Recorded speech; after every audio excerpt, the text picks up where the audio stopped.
From the Kaiser Permanente Studios, because it says so right there, Kaiser Permanente. Wall Pass Wednesday here, SDH AM. John here, you there. Thanks for dropping by, as you always do. Full show. And we go Leagues Cup crazy because it did. So we'll get into a lot of that. We'll get into all the matches from last night, get you set up for today. As we are in the middle of match day threes, we'll let you know who's out, who's not, what the math is, and there's going to be math. Trust me on this, especially in the MLS side at this point. So we got a lot of highlights to hear from some of the coaches post-match. And as we said in social media in letting you know about the show, Leagues Cup After Dark did not disappoint. And so Dylan Butler set to join us at 10 o'clock, and we'll go over all of that with him because, yeah, it was crazy. And especially in Vancouver and Tigres. And we have the proof for you in that one. So you'll get some of the highlights from the matchups yesterday. We'll set up what's going on today. We'll let you know what's going on with the standings. And Leagues Cup-a-Palooza continues. Dylan Butler set to join us at 10 o'clock, 10:30. It'll be Kaylor Hodges from the USL show. We caught up with him, and we got to examine everything going on in USL. And there's a lot. Problems in Oakland. Interesting deviation in Birmingham. Atletico Dallas, we finally get the chance to discuss the Chicharito signing with Kaylor.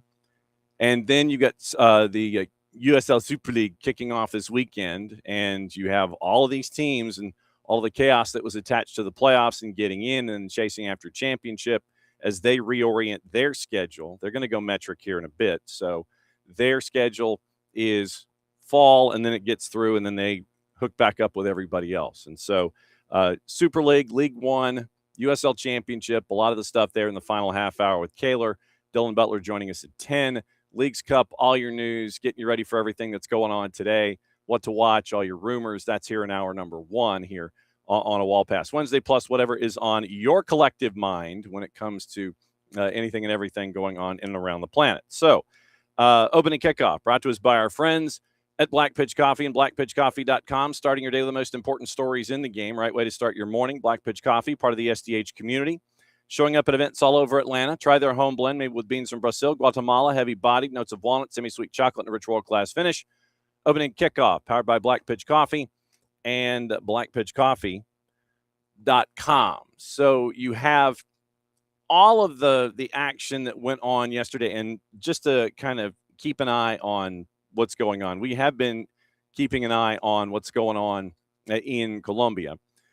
Their league play resumes on Friday, and there are some matches that are going to be relocated, obviously, because they were in the part of the country that was affected and that is affected by the earthquake that happened earlier this week. So keep an eye on that, and obviously send your love down to everybody there that might be close to you, and just keep an eye on what's going on with all of that. But right now, once again, everything is set to be pushed to Friday when it all rolls back in. So we'll keep an eye on all of that. Matthias Geisler was introduced about his new job at Newcastle. He feels optimistic despite what happened in the offseason. And so you'll keep an eye on him and his new gig. Olivia Moultrie out for the season with an ACL injury with Portland Thorns. And, man, it's wild to think about how many years Olivia Moultrie has been a pro. 20-year-old injured right knee in training, 5+5, and she is this season likely to miss the CONCACAF W Championship. And this was announced yesterday once again, posting it to Instagram. Signed in with Portland in 21, successfully suing the NWSL back then about signing players under the age of 18. 18 appearances for the UF, 5 goals. Young Player of the Year in 23. But Olivia Moultrie out for the season with an ACL injury with Portland Thorns. And so, obviously, we'll keep an eye on all of that. Let's get you into all of the other gossip, rumor, and innuendo this morning, all the signings, all the stuff you need to keep an eye on. And it's you look at Turkey, and they're spending a lot of money. A lot of different folks spending a lot of money. And it's wild to think about. So the most recent round of gossip, rumor, and innuendo. Morning, Nix. Morning, Ricky. And what is my intrepid producer, Ricky Ricardo, giving me this morning? Is that what I think it is? Because I have a story that's kind of out there. And so we'll see if his story. No, it is not about South Korea. And we do need to mention that briefly. So we will, as a part of what's going on here this morning. And there was something that happened in South America, and it was absolutely nuts from our friends at TAC, and I thought that's where you were going, but we have that too. So your trending rumors, as we have them. Enzo Maresca, once again, widely reported to one Enzo Fernandez. Publicly open to leaving Stamford Bridge this summer. Fabrizio Romano reporting Chelsea's desires of a £120 million transfer fee, the main hurdle. Who knew? Keen to keep him. Romano also reports Maresca keen to sign Pedro Neto as a possible replacement for Savinho. Spurs have laid the groundwork with Monaco to get Flair and Balogun, could be worth an estimated €60 million, according to L'Equipe.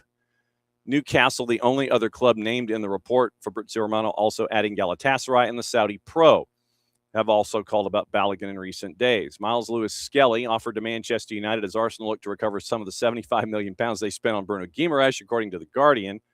They've been made aware of his availability. Not clear if the Blues will make a move, with his value expected to be around $45 million. Lewis Hall, still the primary left-back option for United. Gisela determined for the 21-year-old to stay, having already lost Guimaraes, Sandro Tonali, and Anthony Gordon. Sorry, Alex. Al Nassr showing an interest in Mikey Maignan as questions arrive with his future at AC Milan, according to Gazzetta. Face-to-face meetings clarifying the respective points of view with Maignan and Milan. Al Nassr looking for a new number one to replace Bento. No word on if Mikey Maignan is even interested. Ferran Torres, once again, we're getting closer. Permission to stay away from the training ground while they negotiate the transfer to PSG. Due to return to work today with 3 weeks off. Barca remaining optimistic, completing the signing of Manchester City midfielder Rodri. Also plan to offer Marc Bernal an improved contract. A source told the four-letter. Barca failed with their first bid of around €50 million. Rodri last week remain in negotiations. Chelsea completes the signing of Rayo Vallecano left-back Pep Chavarria in a £16.3 million move. Crystal Palace signed Evan Gesson on a season-long loan from Villa with an option for permanent transfer. Manchester City have signed Hero Rulli from Marseille. Club have confirmed. Argentina international moved to the Etihad up to €2 million, €1.75 million fixed. It's a 2-year deal. Dusan Vlahovic has reached a verbal agreement with Besiktas from Florian Plettenberg at Sky Germany. Matteo Moretto, Fenerbahce. As we mentioned, all of these Turkish Pro League clubs spending money. They've got an agreement for Lukaku to join them over €6 million plus bonuses. €6 million plus bonuses. Spurs have shown an interest in Atalanta center back Giorgio Scalvini. That's from Nicola Shearer. The Mirror has United considering opening talks with Club Brugge about a potential £30 million deal for Joaquin Seys. Fabrizio Romano, once again, Zion Suzuki looks like that's going to go through from Parma to PSG for €35 million. A view to immediately loan him to Juventus. Florian Plettenberg again from Sky Germany. Dortmund on the verge of sending an offer worth €50 million plus 5 for Cologne winger Said El Mala. Already agreed to personal terms. Sky Sports Italia. Rome have reached a verbal agreement with Porto for a loan for Rodrigo Mora worth around €7 million, including an option to make the deal permanent, becoming mandatory under conditions. Matteo Moretto. Como won't give up on signing Moise Kean from Fiorentina. They're going to make new contacts soon. Moretto again. Lazio negotiating with Inter Milan to sign David Fertesi on a loan that includes a conditional obligation to buy. Everton want to bring Kyle Walker back to the Prem following his relegation with Burnley. That's from the three-letter paper. Napoli expected to advance in their efforts to bring Benoit Badiashile from Chelsea. Negotiations underway, loan being discussed for Fabrizio Romano there. Nicola Shearer, Juve ready to increase their offer for Bologna center back Jean-Luc Umi to €20 million, have offered to loan Juan Cabal with an option to make the deal permanent. Romano again. Chelsea open to loan proposals on Mykhailo Mudryk. Winger's preference is to join a Premier League club despite interest from Strasbourg and Italian clubs. So, all right. So if Strasbourg is part of the family and you want to get a player that's part of the family, do you just sit there and say, yeah, we're interested? That should be the easiest transfer on the board. Oh, one of the clubs that's also a part of our deeper umbrella is interested. Should be one and done, basically. That's just me. It's like every time I hear Strasbourg interested in a player from Chelsea, I'm like, well, you're under the same family. Yeah, we'll take him. Well, I mean, yeah, you would think so. Brentford ready to make a fresh move for West Ham left back El Hadji Malik Diouf, preparing a package for £40 million from Team Talk. And then Nicola Shearer, the Braille and Bolo sweepstakes continues. He's been offered to Como, and reflections are now underway. Let's reflect. Let's reflect, shall we? Let's reflect. Do we wish Braille and Bolo? Let's reflect. There we go. So morning, Abby. Morning, David. Morning, Ricky. Morning, Nix. And let's see. Morning, Alex. Yes. Exactly, David. They have to pretend it's market value. So, it's like, Are we interested? Yes, we're interested. We're interested, but you're part of the same family. Yeah. And, it's like, well, what's it worth to you? Well, we'll pay market value. So there you go. All right. So that's your gossip, rumor, and innuendo on the international scale. Let's check with our normal sourcing and see what we're missing. Ben Jacobs has been profoundly busy this morning. It's absolutely crazy.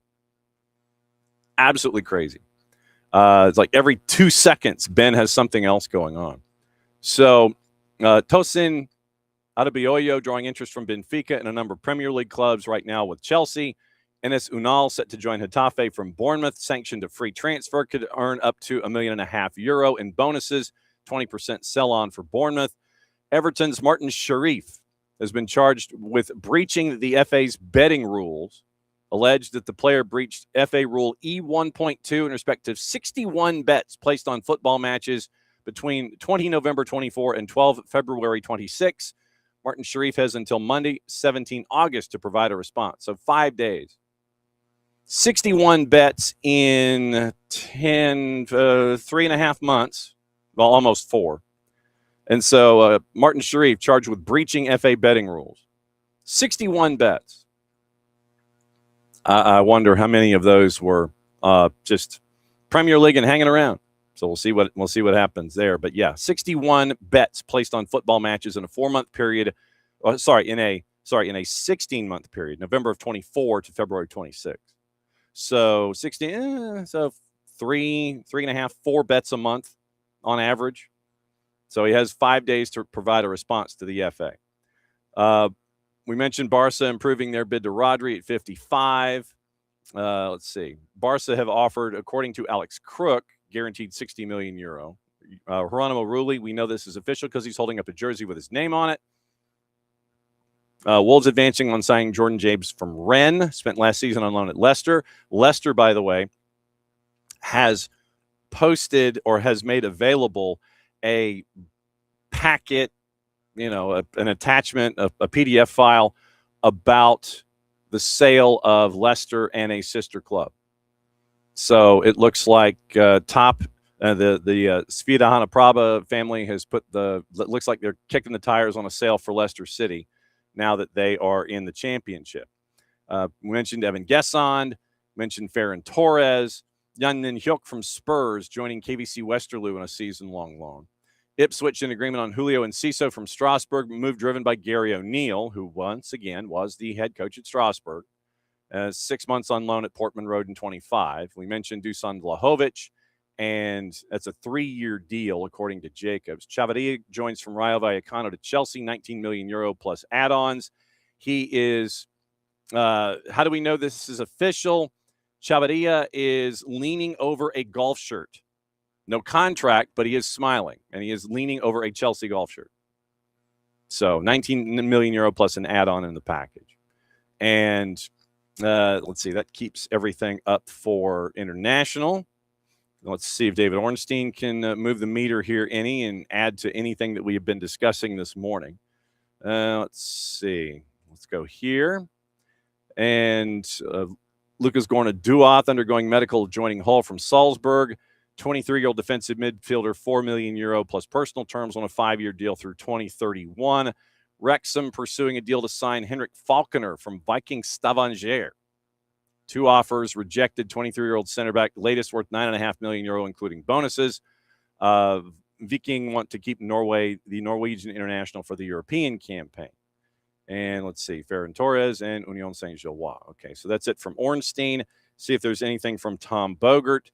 It appears that Xavier Gozo is getting closer and closer to being officially official over at Crystal Palace. $15 million fee, club record for RSL, set to join him soon. Whitecaps finalizing a deal to acquire Canadian youth international midfielder Emmerich Fotsing from CPL side Vancouver FC. Fee in the region of $400,000. Several other MLS teams wanted the Montreal Academy talent. Could finish the season in the CPL before joining Whitecaps in the winter. And we talked about Alexis Sanchez yesterday, and we're going to reserve Alexis Sanchez for that's right. Double relegation. Thank you, Nix. That's right. I forgot about that. Yeah. So Top hasn't put any money in years, and it's been pretty bad. So that is the latest on all of the switches and all the things that are going on. Support, if you would, your favorite college program. Large or small, doesn't matter the division, doesn't matter classification. Seasons are starting today. We had Tony Economopoulos on yesterday. They are in Jackson, Mississippi. They're kicking off at a little after 4 o'clock Eastern time in their matchup against Jackson State. We're catching up on what's going on the men's side for Mercer, and that's going to be played tomorrow morning in the Power Hour. We're going to be on early, 8:30 to 9:30, and should be from the Children's Healthcare of Atlanta training ground. And that will lead you into the media match, the annual media match. It's going to be at ATLUTD.com/live. Mike and Jason upstairs. I'll be downstairs harassing people. And that'll be your Thursday. So it is going to be Power Hour tomorrow, 8:30 to 9:30, media match at 10. So that's the rundown tomorrow. So set your notifications. We're going to be on a little early. We'll find out about Mercer, get you Leagues Cup going. And it'll be a Power Hour till about 9:30, and then we'll get you ready for the media match, and then go to ATLUTD.com/live for the media match, where you can either laugh or clap and applaud at your favorite media member. So that's at that time of year, and it is tomorrow at the ATLUTD.com YouTube channel. So there's that. Morning, Dell. Morning, Rich Ransom. No, Rich, it really hasn't. The pro rel comment, because I know it's been making the rounds, but what I would suggest is this. I would listen to the press conference, the interview in its entirety. It's not something where you're going to lay it all out and go. It is not a soundbite thing. It is not a soundbite kind of device that you want to sit there and you can't. What I'm trying to say is you can't pin it into 25 or 30 seconds. And so what I'm going to recommend is that you listen to you find the quote on the whole. And I'm trying to see if the availability was posted yesterday, and I believe it was, and this will be the last thing in opening kickoff. Let me see if I can have to just open up another window here. And yeah, and that's the thing. And what I'm not going to do is it's like I said, it's not a soundbite kind of a thing. It's not something that you can sit there and go, okay, well, yeah, here's your soundbite. No, it is literally what I want to play. I would play the whole thing, and so that's how I would relay what was said. And I know that there's a lot of that there are a lot of folks who want to sit there and look at highlights and things like that and go, well, here's what, and it's not 20 seconds worth of, it's not a 20-second worth thing, because one of the things that we like to do here, and everybody knows this, is give context. And so, the notion behind it was that from Junior Alonso is that the mental approach from players is different because there's no pro rel involved.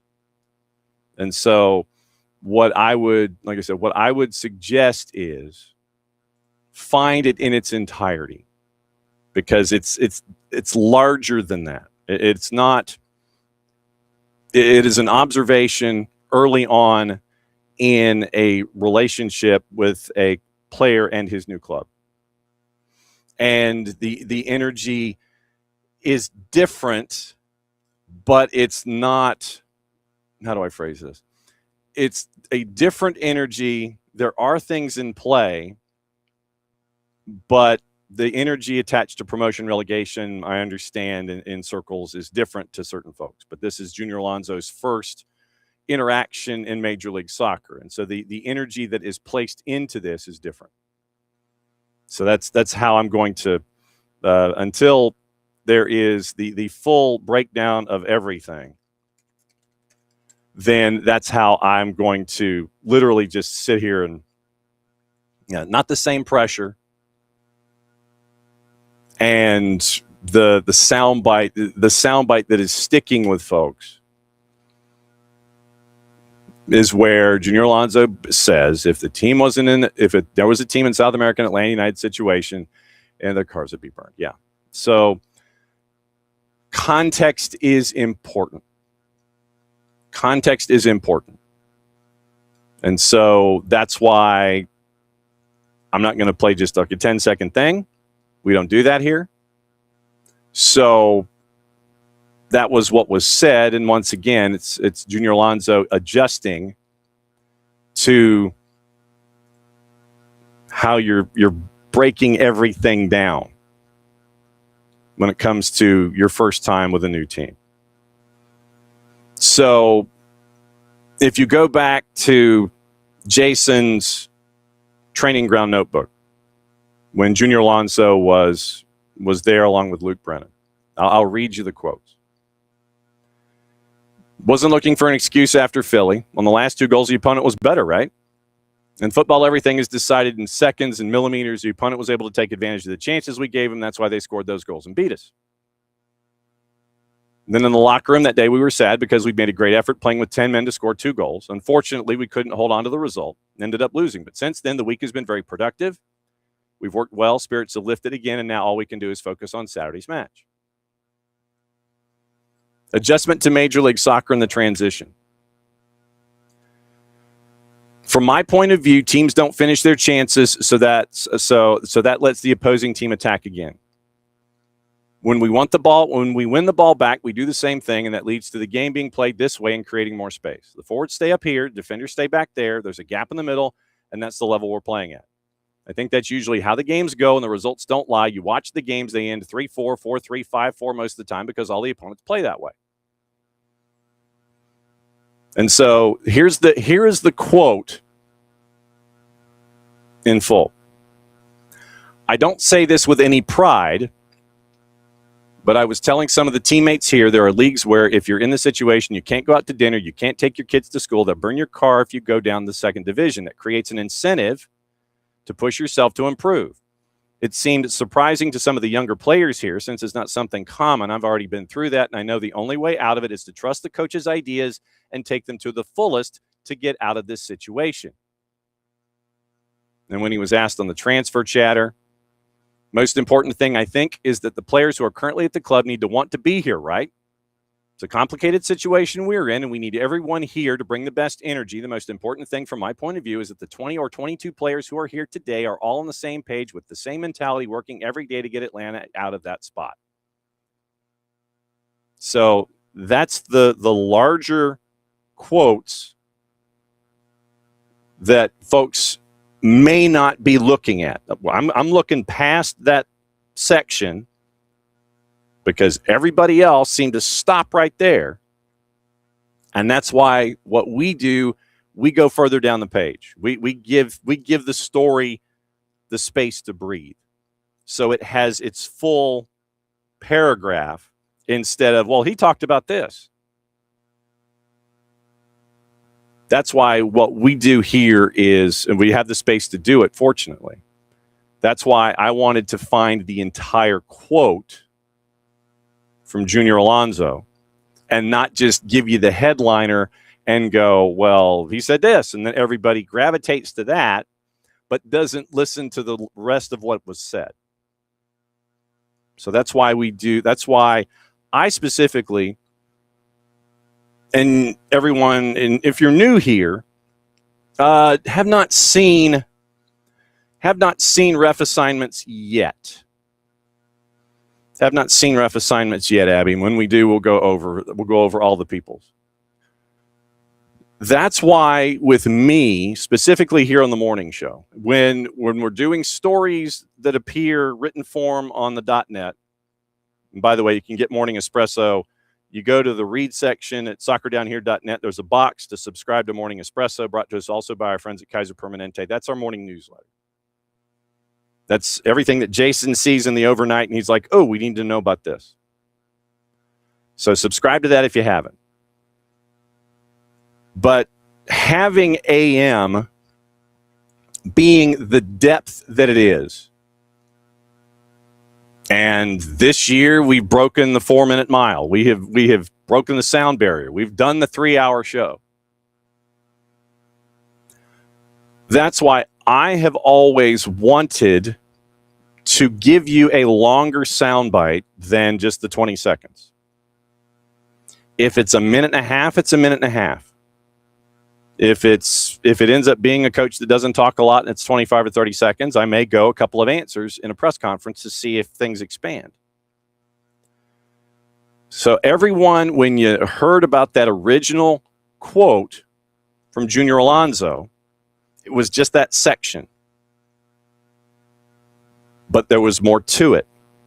And that's why when you're here,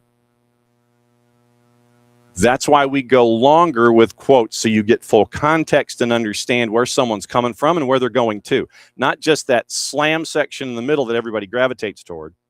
And you're like, oh, he talked about this. Well, yes, he did, but there's more to it. And that's why I wanted to find the entire length of the soundbite that Junior Alonso gave, because it wasn't just about what everybody has been saying about the stuff in the middle. Going to dinner, going to school, and the car. There's more to it than that. And so that's why we've always prided ourselves here on the full section, the full quote in a press conference setting. We'll play longer sound bites. We'll give you context. What Junior Alonso said was more than just the middle. That's why we like to do the beginning and the end. So that's the whole. This is a reminder about our DNA. It's a reminder about how we present things here. Because if you just do the middle, it's a gotcha, and we don't do that. So you got to see the whole thing. You got to hear the whole thing. And then that's where it goes. So, yes, Junior Alonso said what he said, but there was more at the beginning of it, and then there was more after it. That's what we do. So there you go. Bart is on vacation. But we did do kind of a reffing down here when we were discussing the U20s, and I'm sure that Bart was seething as he was watching the match.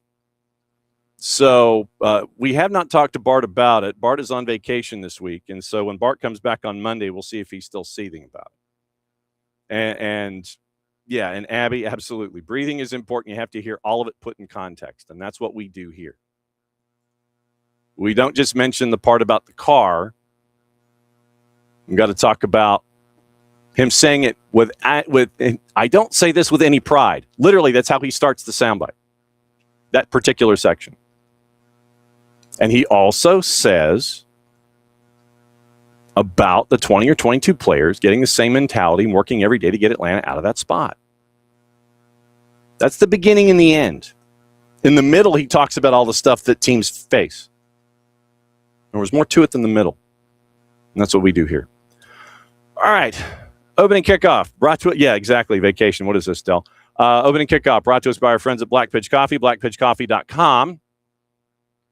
Starting your day with the most important stories in the game, the right way to start your morning. Black Pitch Coffee, part of the SDH community, showing up at events all over Atlanta. Try their home blend made with beans from Guatemala, heavy bodied, notes of walnut, semi-sweet chocolate, and a rich world-class finish. Opening kickoff brought to us by our friends at Black Pitch Coffee and blackpitchcoffee.com. Okay. All right. Paulo Diaz, by the way, has his visa and is available. Mauricio Romero is still waiting on his. So that's your lawyer and updates when it comes to everything going on involving Atlanta United as they get Red Bulls here this weekend. Okay. League's Cup-a-Palooza. We're going to start at the beginning and break it all down for you. So here is what happened in order last night, because we're going to kind of save Vancouver, and we're going to save Vancouver and Tigres to the end because it was the last match played, A, and B, just because it was off the rails on its own. So we'll start at the beginning and work our way forward. Last night, it starts with Columbus, and they were kind of busy taking on Pumas. Team 17 hosting Team 29 and wasting no time out of the blocks within the first 10 minutes. Crew get a goal on the board. This is Nate McCady, Devin Kerr, Apple TV, Leagues Cup. Set piece attacking has been a priority for Courtois. Columbus got a goal on a corner kick in their last match, in again by Mendez. And this one's headed into the back of the net. Columbus continue to be a threat from set pieces, and this time it's Torum Karamanchi. 1-0 Columbus.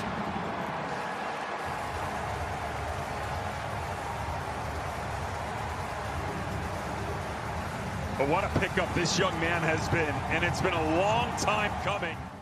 Karamanchi gets the goal. We've seen him at Crew 2. Angulo gets a goal at 45.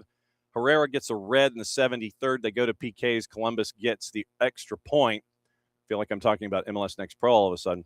MLS, so the extra point in Leagues Cup goes to Columbus, so they get 2 points out of the deal. After the match, here is Laurent Courtois with our friend Chris Doran, courtesy of the Crew, their own selves.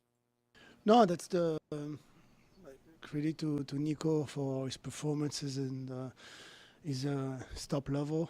But we're lucky at the club to have 4 high-level goalkeeper with Bush and Pruro that's coming strong, fast too. So Columbus Crew in terms of goalkeeping are a really good spot. A lot of coaches talk about lessons learned from results that could be better than expected. What would be one of the lessons that you take from this performance tonight that you think will be a point of emphasis in the future? A few stuff, the way, because we integrate a lot of new staff members too, so the way we're able to synchronize the scouting, the strategy, and the new players to adapt those little. So I'm really pleased with a lot of aspects of new people integrated and formula. We talked about how we revisit the set pieces and the format of the way we work on them and the way that everybody knows his role and believes that they can have an impact. So really pleased with a lot of stuff behind the scenes, stuff that we don't see, but we believe that we, stone by stone, we're putting something that's going to be interesting in the future. Laurent Courtois after the match last night, and so the extra point goes to Crew. We'll go over the math here coming up in a bit. Second match on the board was at TQL. Team 6 in Cincinnati taking on Team 32 in Atlas. And really all you've got to say is banger, and you kind of know where we're going here. Another match, another banger. Kanji and Danny on the call. FC Cincinnati on a roll. Signal by Evander on the in-swinger. Vargas to punch that ball away again. Live ball in the 18. Cincinnati recycles, played out wide, taken here. Evander goes for it, fires and scores. He's done it again.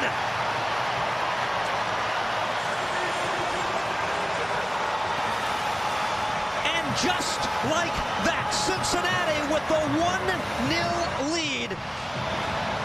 It is the 8th time in all competitions this season he scored from outside the box.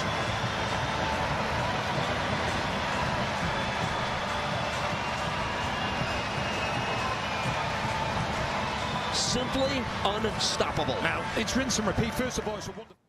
Kanji and Danny on the call. Evander with a banger, but 2 goals in 6 minutes. And FC Cincinnati loses to Atlas, Team 32. Monzon in the 79th, Serrato in the 85th. Atlas comes from behind for the win, 2-1. So, like I said, we'll keep an eye on the math. We'll let you know what's going on there in a bit. Minnesota and Atlante. We all know about Atlante and El Piojo. Ranked 34 coming in. Minnesota ranked at 13. And out of the blocks, there was some work to do for the Loons because they did not score first. Once again, it was this time Neil Sika and Kendra D. St. Aubin. So Kendra got a home game, Apple TV Leagues Cup. If I'm Atlante, I would have gone straight back to Kieran Chandler's side on the right-hand side for the attack because he had just made that gut-busting run all the way to the end line, had to sprint back to recover when they went the other way, and they're on the wrong side. Calzadilla nicely driving along. Quiros in a redirection that came off Padelford, and Atlante nicks the opener.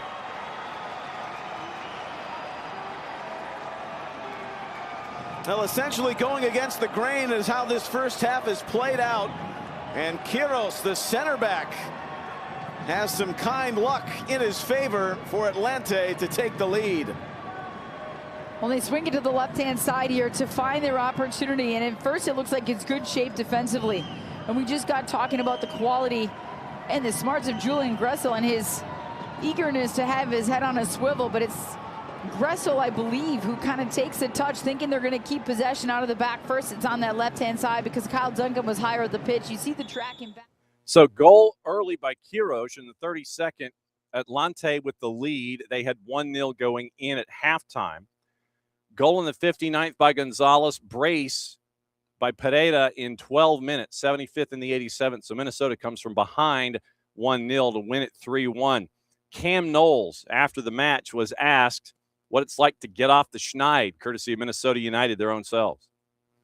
Cameron, what's the emotion after ending a 9-game winless streak? You know, I said to the guys in there,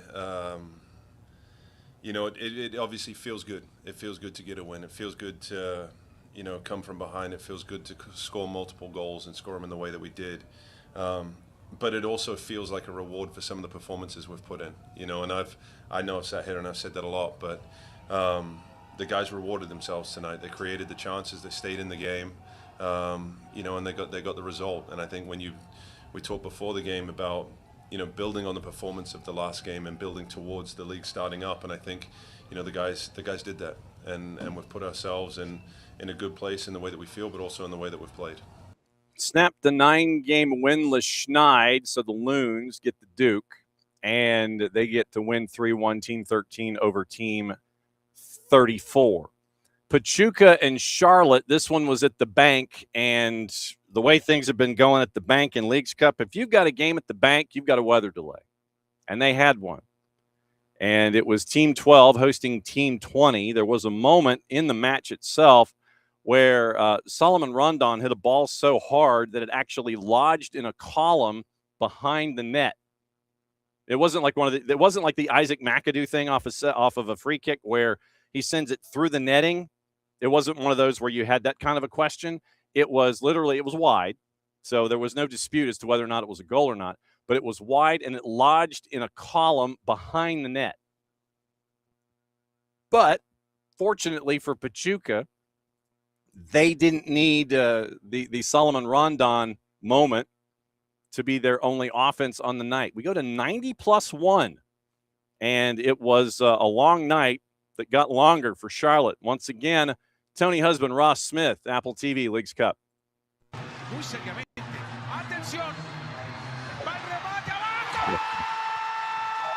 Unless, of course, it's MLS en Espanol. So sorry about that. So let's do it again. MLS en Espanol and Apple TV and Leagues Cup.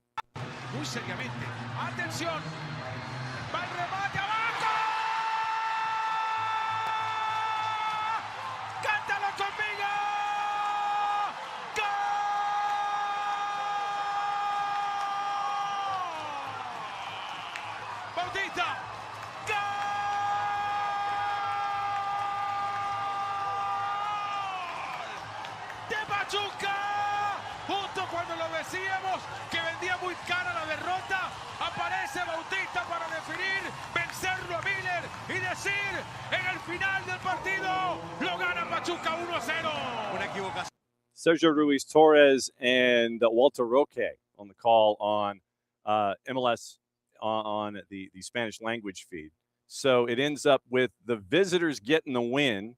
Pachuca team 20 in the upset over Charlotte at team 12.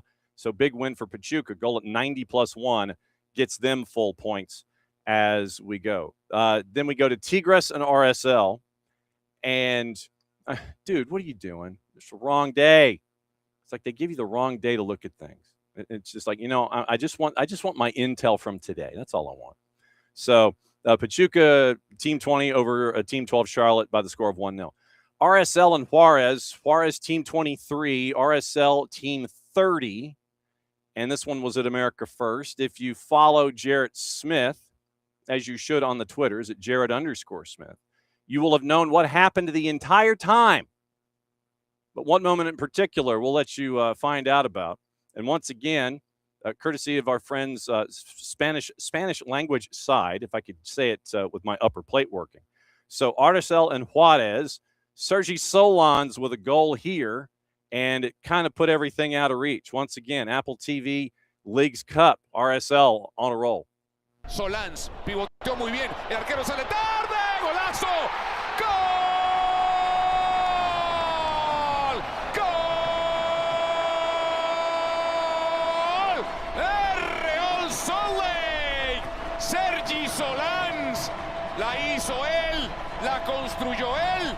Jurado salió tarde, Solans a tiempo y ahora al 53, Sergi Solans dice que lo gana Real Salt Lake 2-0. Esa primera duda en la salida le cuesta muy caro a Jurado. Importante cómo Luna luchó la pelota hasta el final porque estaba por perderla y se combinan los dos recién ingresados. Buena pelota entre líneas de Cadescan. El gesto técnico girando en la recepción de Solans, que luego ante la duda de Jurado, luego tiene la posibilidad de picarla así, de manera magistral, pero le damos crédito al español por cómo gira, prácticamente un control orientado que no era fácil. Carlos Ramirez and Maximiliano Codado, they were calling it for a Spanish language broadcast on Apple TV. 3-0 the final. Gilavogi from the spot in the 29th, Solans in the 53rd, and then it was Rodriguez in the 68th. So 2 goals, 15 minutes, second half. Juarez is 3-0 losers at America First. And then that gets us to the last match of the night. And this is where we'll start our conversation with Dylan Butler when he joins us in about 10 minutes. Actually, I take it back. We have to hear from Pablo Mastroeni. So, yes, we do have Pablo Mastroeni to discuss the said matchup. So here is Pablo after the match, courtesy of RSL, their own selves. The guys defended well, yeah, so I think that's really the takeaway is and again, the positive of that is that the guys feel confident to find those passes. And if they do work, we're going to the house. But after the third one, there should be a warning sign going off or alarm going, saying, let's get control of this game again. And let's play this game on our terms versus continuing to jam balls down the middle and losing it. But like I said, the second half was much different, and goals change games. The Serge goal, world-class finish, great ball from Noel. And then, Lineker's goal is great wing progression. Dre getting the ball from Noel, and then Lenny getting to the spot and finishing. So there's a lot of positives to take away from this game. And then the biggest positive for me is the way we defended with the lead and defended the box really well, defended corners and set pieces really well, and that's been something that's been our Achilles heel. So the mentality of this group defensively, there's been a click, a change, and I think from these last two games, that is the biggest takeaway for me. Pablo Mastroeni after the 3-0 win. And like I said, we'll go over the standings in a little bit because we have today 3, 6, 7 matches to get into, and we'll get into those juice boxes at the end of the show. Last match on the board, number 2 Tigres hosting number 9 Vancouver at the Estadio Universitario. This one was Leagues Cup After Dark, and we got a couple different versions. So Aguirre scores in the 19th minute for Tigres. And from all indications, Tigres was just kind of a little slow. They were a little slow in this one, and Vancouver couldn't quite get the engine turned over either, at least in the first 45. Second 45, Jesper Sorensen makes some adjustments. Then in the 79th minute, you have the equalizer from Emmanuel Sabi, Max and Dunny, Apple TV, Leagues Cup. For a big name. See if they get a big name or if Elizondo continues in that role. Garrison Menkov all the way through. Sabi! Oh, golazo! Threading it through the eye of the needle to beat El Paton Guzman. Vancouver have been biting at the equalizer. They get it in the 80th minute. We can see the body language from multiple Tigres players. They feel as though the ball came off the arm of one of the Vancouver attackers. But the 28-year-old Emmanuel Sabi, already 2 goals, 2 assists in Major League Soccer this season. He's waiting, he's hunting, and as that ball skips through, doesn't take. Now, that gets you to the equalizer in the 79th minute. All I'm going to say is this. Then all hell broke loose. And Ivan Barton, and like I said, and I don't know, it just seems the way that it goes sometimes. Ivan Barton is the man in the middle more often than not. If you're thinking chaos in hemisphere, you put them in the same sentence, Ivan Barton's probably not far away. Ivan Barton was the man in the middle for this one. And the 2 moments that I'm going to play here, for the English language version, once again, it's Max and Dunny, and they pieced them together in the edit. For Spanish language, it's our friend Jose Perez Navarro.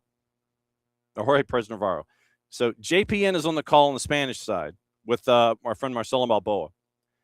And it is Max and Dunny on the English language. So we get to the 88th minute, and there was some activity just outside the Vancouver 18. Player goes down. Diego Lainez is hot about lack of a card.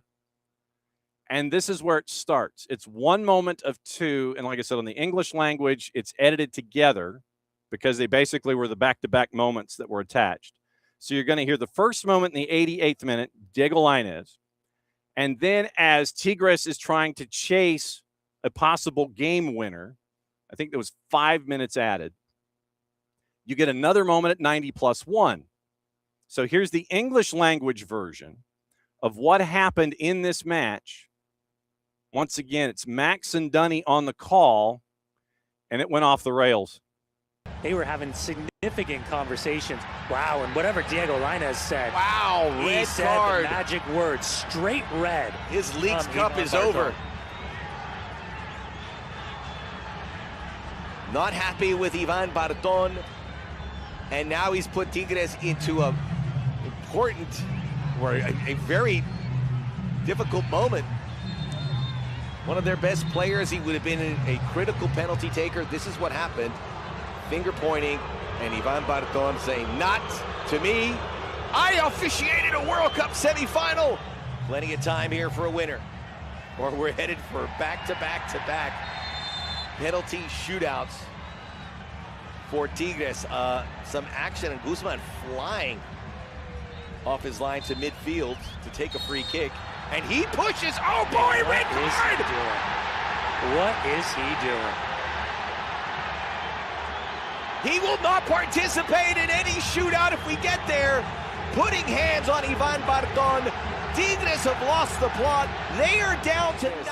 Well, just watch Nahuel Guzman. The referee steps in front, and that's that push. Wow. And I don't know what he's thinking. But there's only one end result. Take away the status of this referee being a... All right, so you had 2 red cards called on Tigres. Bart is on vacation, and he's here this morning. He is in his other capacity. And Diego Lainez, in his moments of tranquilo, you had that happen, and then you had Guzman basically just shove the Ivan Barton to the side, because what Nahuel Guzman wanted to do, the foul was called, or offside was called at the center spot. So Guzman is running forward to the center spot to place the ball down to get play up and running again. Ball's placed down. Ivan Barton is standing there, basically right next to the ball. And Nahuel Guzman basically shoves Ivan Barton to the side. It's like, bruh, I got work to do. And unfortunately for Nahuel Guzman, it was a gentleman with a whistle and cards and wearing a red jersey, which was neither team's colors. So and actually it doesn't matter, because if they advance, it's for the next match. If they don't, it's for the first match in the next Leagues Cup, where you get those 2 red cards with Lainez and Nahuel Guzman. And like I said, we'll catch up with Dylan Butler in a couple of minutes to discuss. Here is the Lainez moment, once again, with JPN and Marcelo Balboa, Leagues Cup on Apple TV. And the funny thing is, JPN and Marcelo Balboa, they were the calmer of the 2 play-by-play booths. Ahora, Corrialán sabe muy bien en qué parte del terreno de juego está. Sí, sí. Él no va a renunciar al esfuerzo. No. ¡Oh! Se va Lainez, roja directa. Algo le habrá dicho.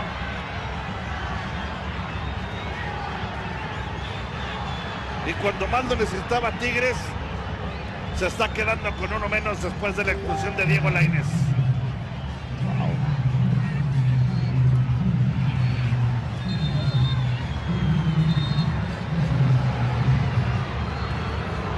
Dijo algo, ahí está. Está bien, referee. Y yo no sé si escaló en los reclamos Lainez Leiva, porque primero iba por la amarilla el árbitro, sí. Fue a la bolsa de la camisa y dijo no, fue a la bolsa del pantalón, chao, se quedó con uno menos del equipo de Tigres.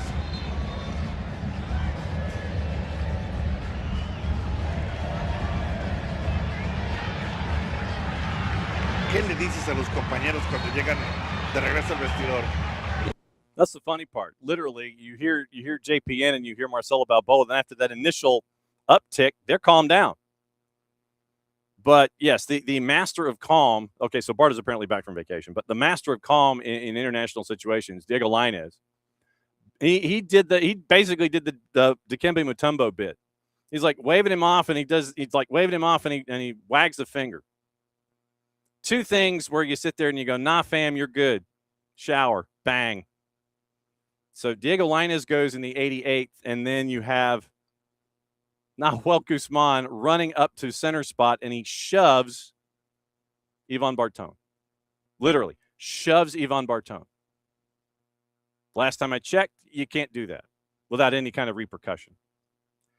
And Nahuel Guzman took his time, and he decided then to destroy chairs at the Estadio Universitario on the way up the ramp. He leaves the field, and then as he's on his way out, there was an end zone camera that caught Guzman as he was heading down the tunnel, and the tunnel was not covered.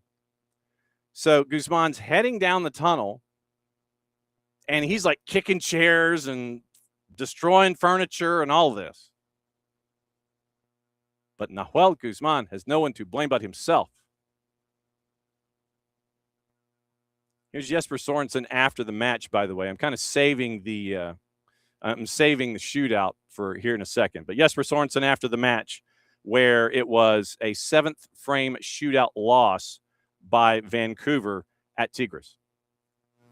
We gave up some opportunities we shouldn't have, especially when we were making a couple of mistakes on the way up the pitch. But apart from that, okay. I think we played overall well, a good first half. Gained some control. There was not that many chances in the first half. In the second half, it opened up a little bit more.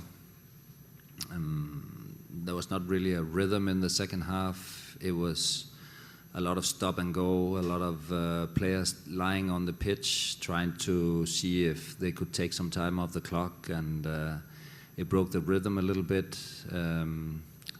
I think it's extremely difficult playing when, you know, there's really no incentives to get going in the game. After 1-1, I think we did fairly well. We had some opportunities where we could have played ourselves into some big moments, but we were not able to take it. And yeah, the penalty is the penalty, of course. 7 frames. So here's how it stands after day 1, match day 3. We'll do the easy part first. Liga MX. They still have 7 teams eligible for 4 spots.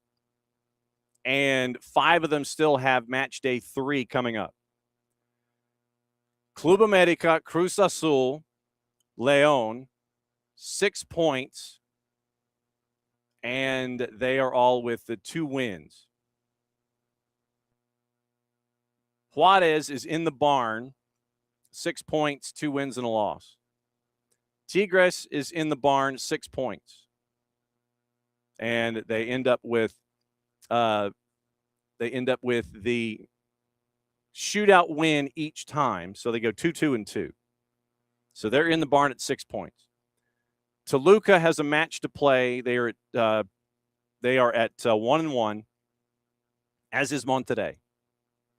So Toluca and Monterrey have to keep an eye on each other.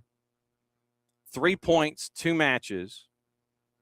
And so then you'll get into math and tiebreakers and such. But you got right now 7 teams chasing 4 spots on the Liga MX side. On the MLS side, you have technically only 2 teams eliminated. Vancouver is eliminated with 1 point in 3 matches in 18th.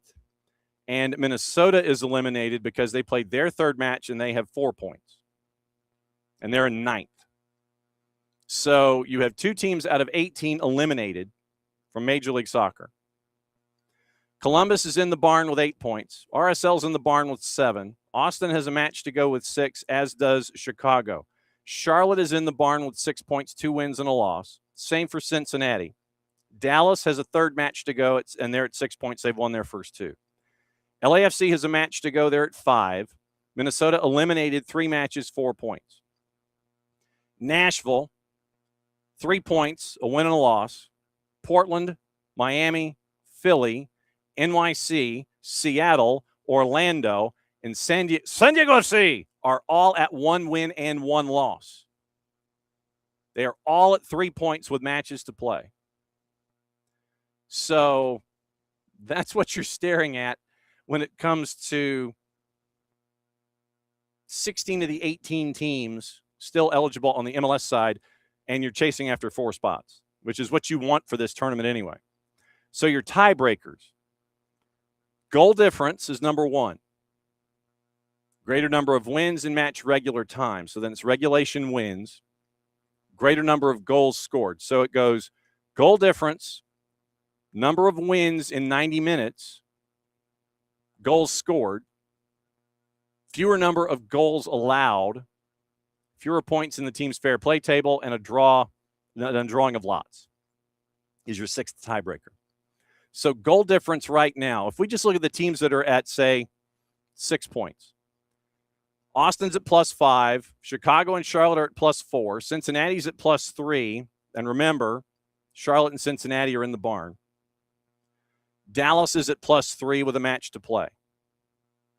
That gets you to 8th by themselves right now after 2 matches is LAFC.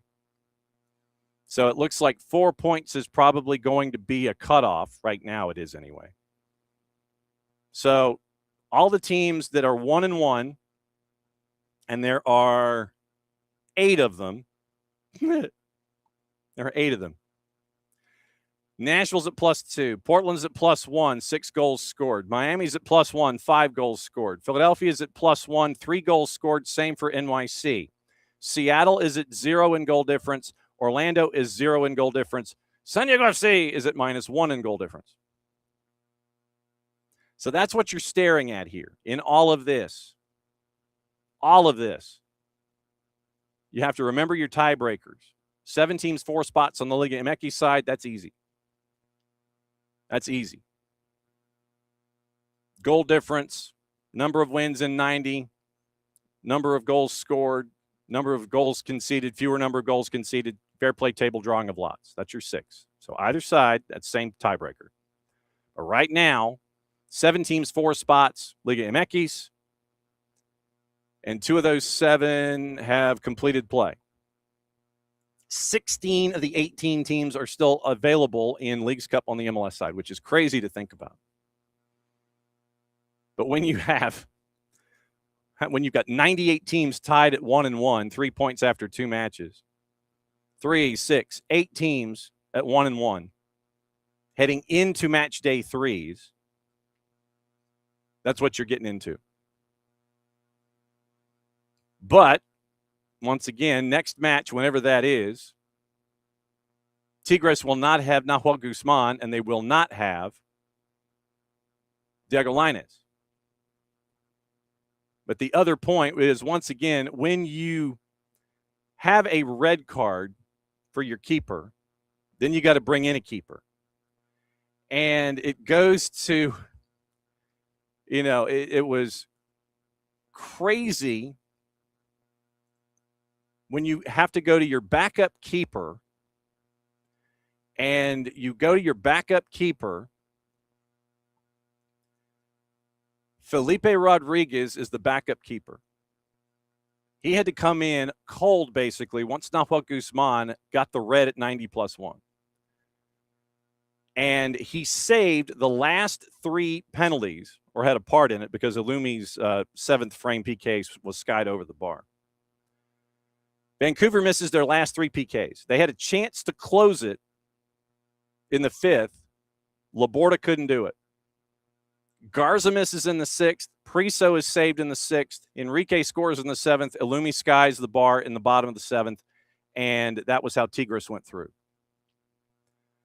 But 39-year-old Felipe Rodriguez, and that's what, like I said, we always talk about tournament play, and you end up with unlikely heroes. This go round, and he's listed at 37. So listed at 37. Well, let me see if this is 2 years old. It's 2 years old, so it's 39.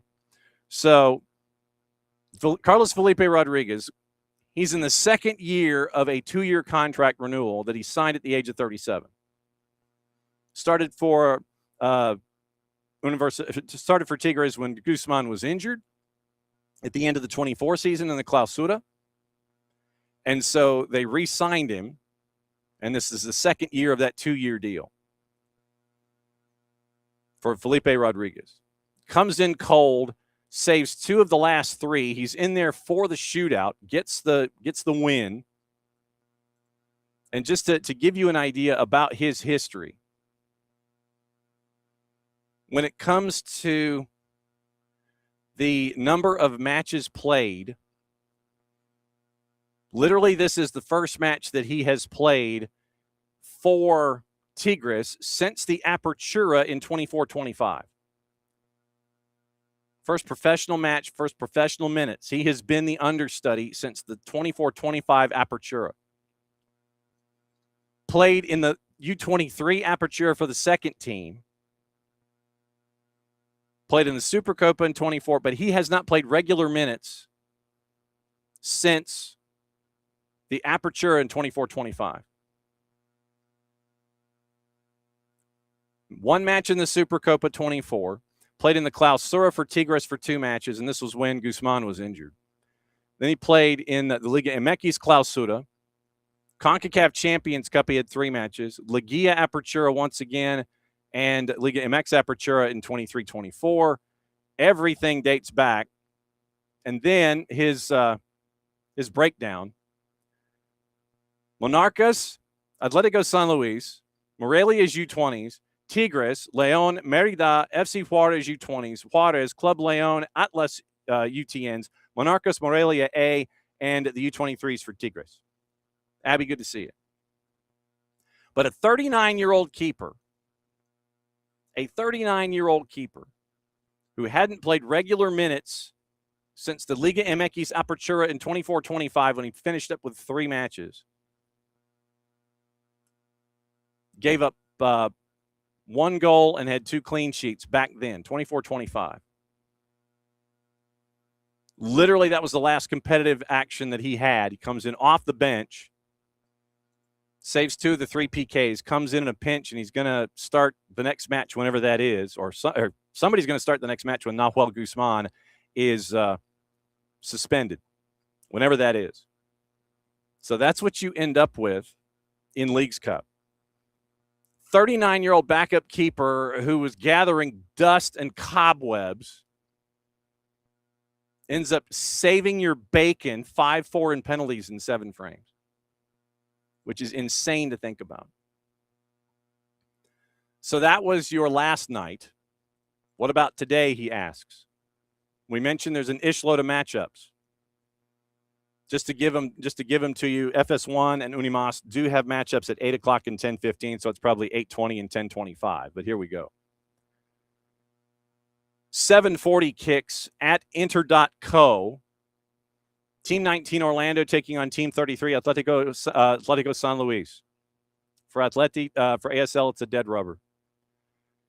Tonight at New Stadium, 7:40, it is Messi and friends at Team 7, León Team 28. Obviously, no Lionel Messi, and he has asked for time away. It has been granted, and if you saw his Instagram post this morning, it is absolutely heartbreaking stuff. 7:40 tonight, once again, Messi and friends in León at New Stadium. 8:20, we'll say, at Geodis. Team 11, Monterrey, and Nashville SC at Team 16. This one is at Geodis. Nashville is, however, the visitors. Apple TV, FS1, and Unimas. Top-ranked Toluca at Estadio Nemesio Diaz takes on FC Dallas, Team 25. This is a 10:10 start on Apple TV. 10:25, Apple TV and FS1, the late game from the Murph Dragon. San Diego SC, ranked number 8, takes on Puebla at Team 36. Then at BMO at 10:40, Team 10 LAFC takes on Querétaro at Team 31. Also at 10:40 at Lumen, it is Seattle Sounders, Team 15, taking on Chivas, and they are at Team 21. So basically, if you're not Minnesota, then all you've got to do is win and try and figure it out. Once again, 7 teams north of the bar for Liga MX, and the other 9 teams have in match days 2 and 3, just dead rubbers, and you'll see what kind of rotation there is and how it would impact what's going on in the standings tonight and tomorrow.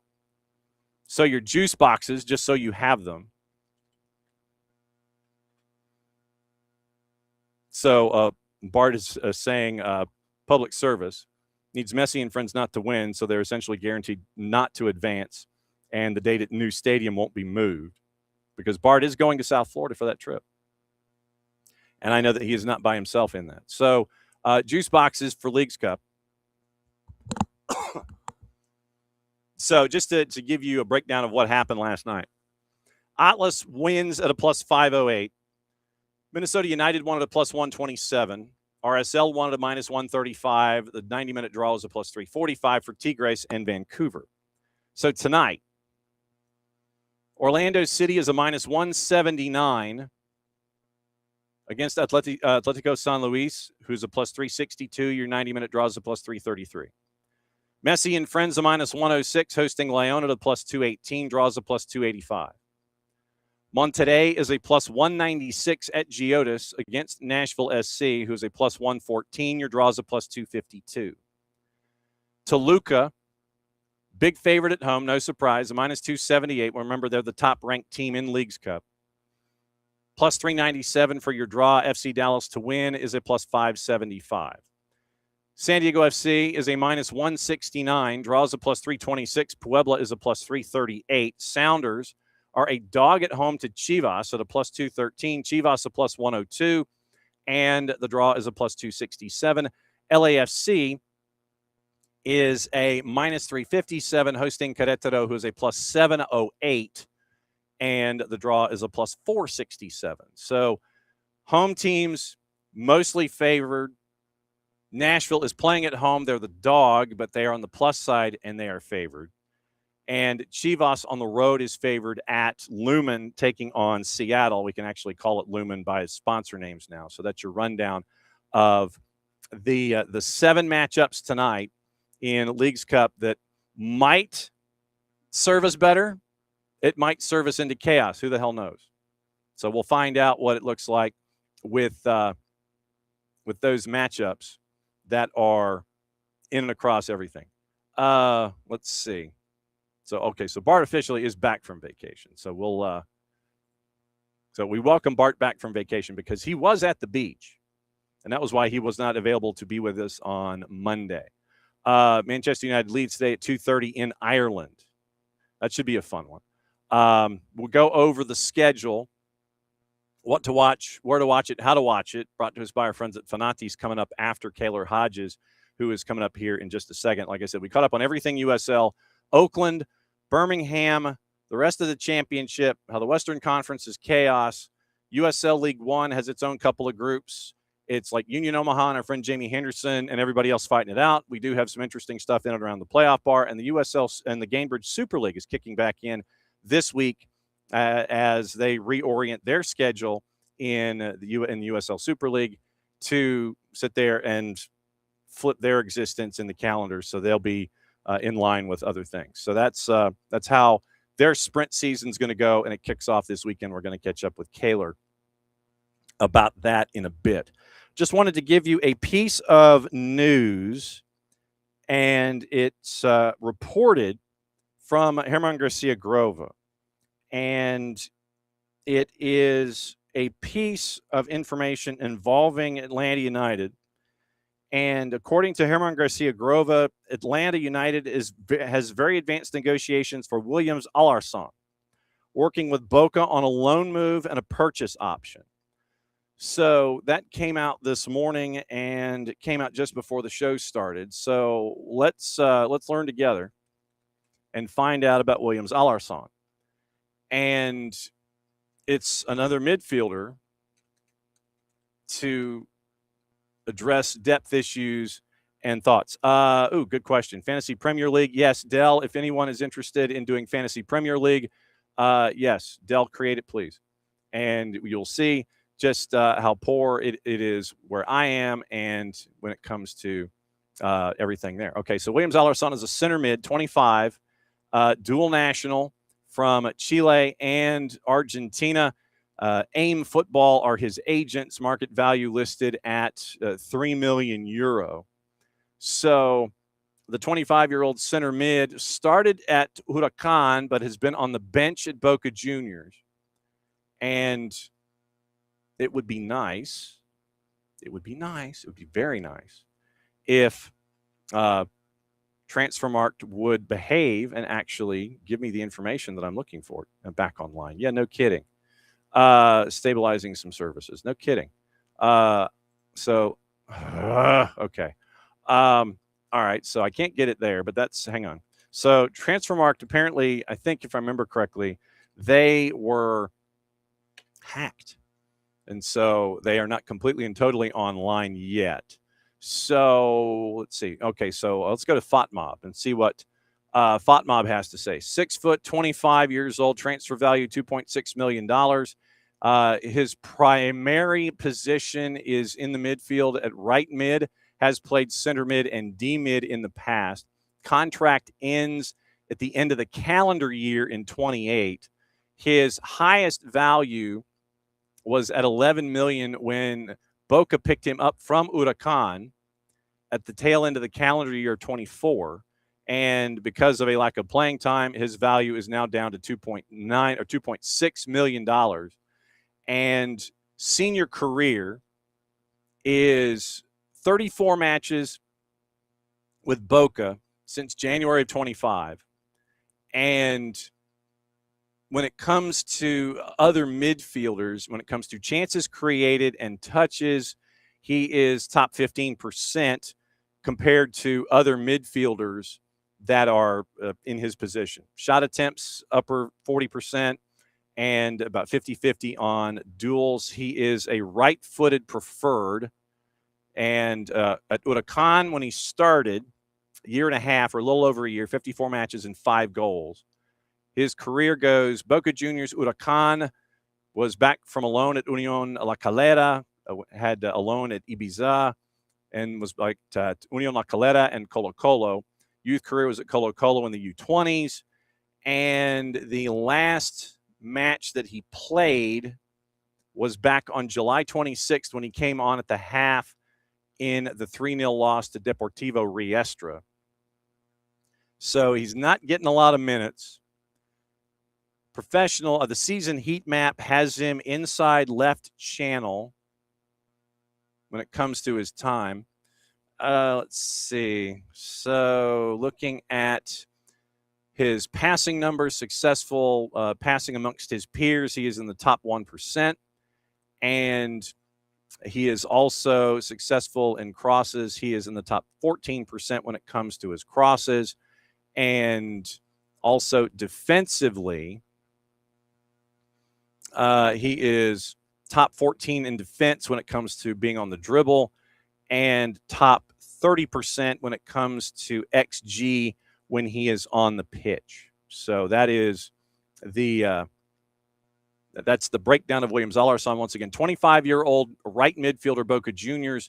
Herman Garcia Grova saying that loan move with a purchase option. Once again, $2.6 million at FOTMOB is his current value. Was his highest when he was playing regularly at Huracan at 11. Hasn't gotten regular minutes in the last handful of years at Boca Juniors. And so he has only been active in 2 of the last 10.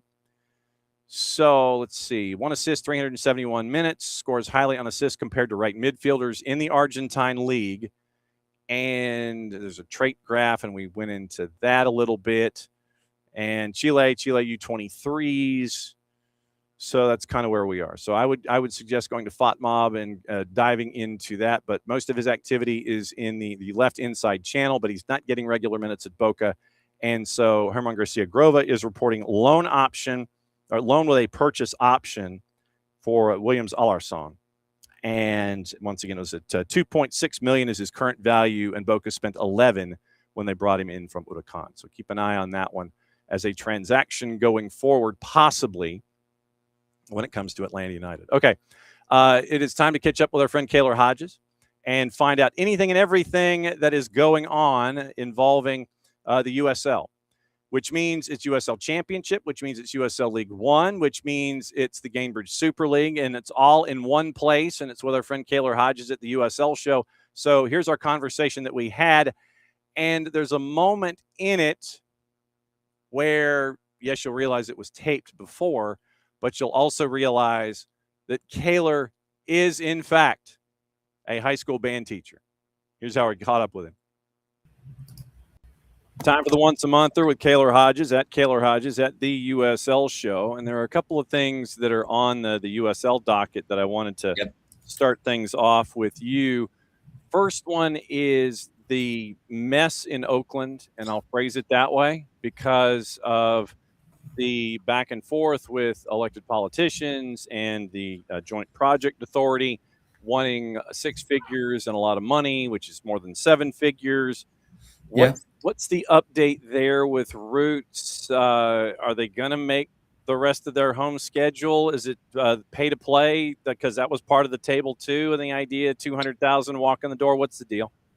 So with Oakland, they had already announced prior to this that they would not be coming back to the Coliseum next year because they were going to have their own stadium off campus, still in Oakland. That's a part of their own thing. It was going to be a pop-up as be prepared for the Terminal Stadium that's going to be coming out in, I believe it's going to be at 15,000 in a couple of years. I think it's the plan. Okay. So with this situation, it kind of came out suddenly, hey, the Roots owe millions to the Coliseum, and everybody's like, whoa, what does that mean? And the long and short of it is that the Roots got a bad deal. They cut a bad deal. They were trying to save the Coliseum because they are rooted in Oakland. And do you know who else was rooted in Oakland? It was the Athletics. So there was a lot of symbolism there, and it was a great idea getting in there. I mean, their first game, they got 26,000 people in attendance. And if that worked, it would have been great, and nothing would have been a problem because only revenue they were getting from the situation was ticket sales. Yeah. They weren't getting concessions. They were not getting anything else in the stadium. They were not getting parking. So all the little things that actually make up most of your favorite team's gate receipts, they weren't getting any. So if they were getting 26,000 people in the stadium, that works. Well, then it started to dwindle a little bit, and that's where they started getting an issue. So if I can find the number really fast, they were either told they could pay the full $1.38 million or a flat fee of $38,000, the $20,000 for food and beverage deposit, $15,000 in facility fees, and $200,000 for each of the remaining games.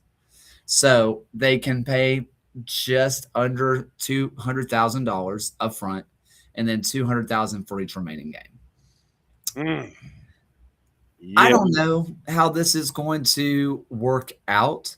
When I talked to the San Francisco Chronicle about this, I kind of told them that this size stadium is an albatross for the league. Yeah. But what they're trying to go to, which is an 8,000-seater stadium, is not. That's pretty on par. Their attendance is on par. So really all this is just a rough deal. I would be stunned if they miss any home matches. I would. Now, if they do miss home matches, I think they'll move to a new venue. Yeah. I think it'll just go to a new venue. The league has been open for other venue changes and making stuff happen temporarily. I mean, look at my Birmingham Legion. They're going to be playing at Donovan Valley, which is less than the professional league standards. They are going to be sitting around 3,000 to 4,000, and the minimum is 5. So the league is willing to make exceptions, even if it breaks the league standards in a situation like this. So I think they can make it work, even if they get booted from the Coliseum. Is that a PR situation they want to deal with? Absolutely not. But they're already dealing with it. So what's worse than finding a new intimate home?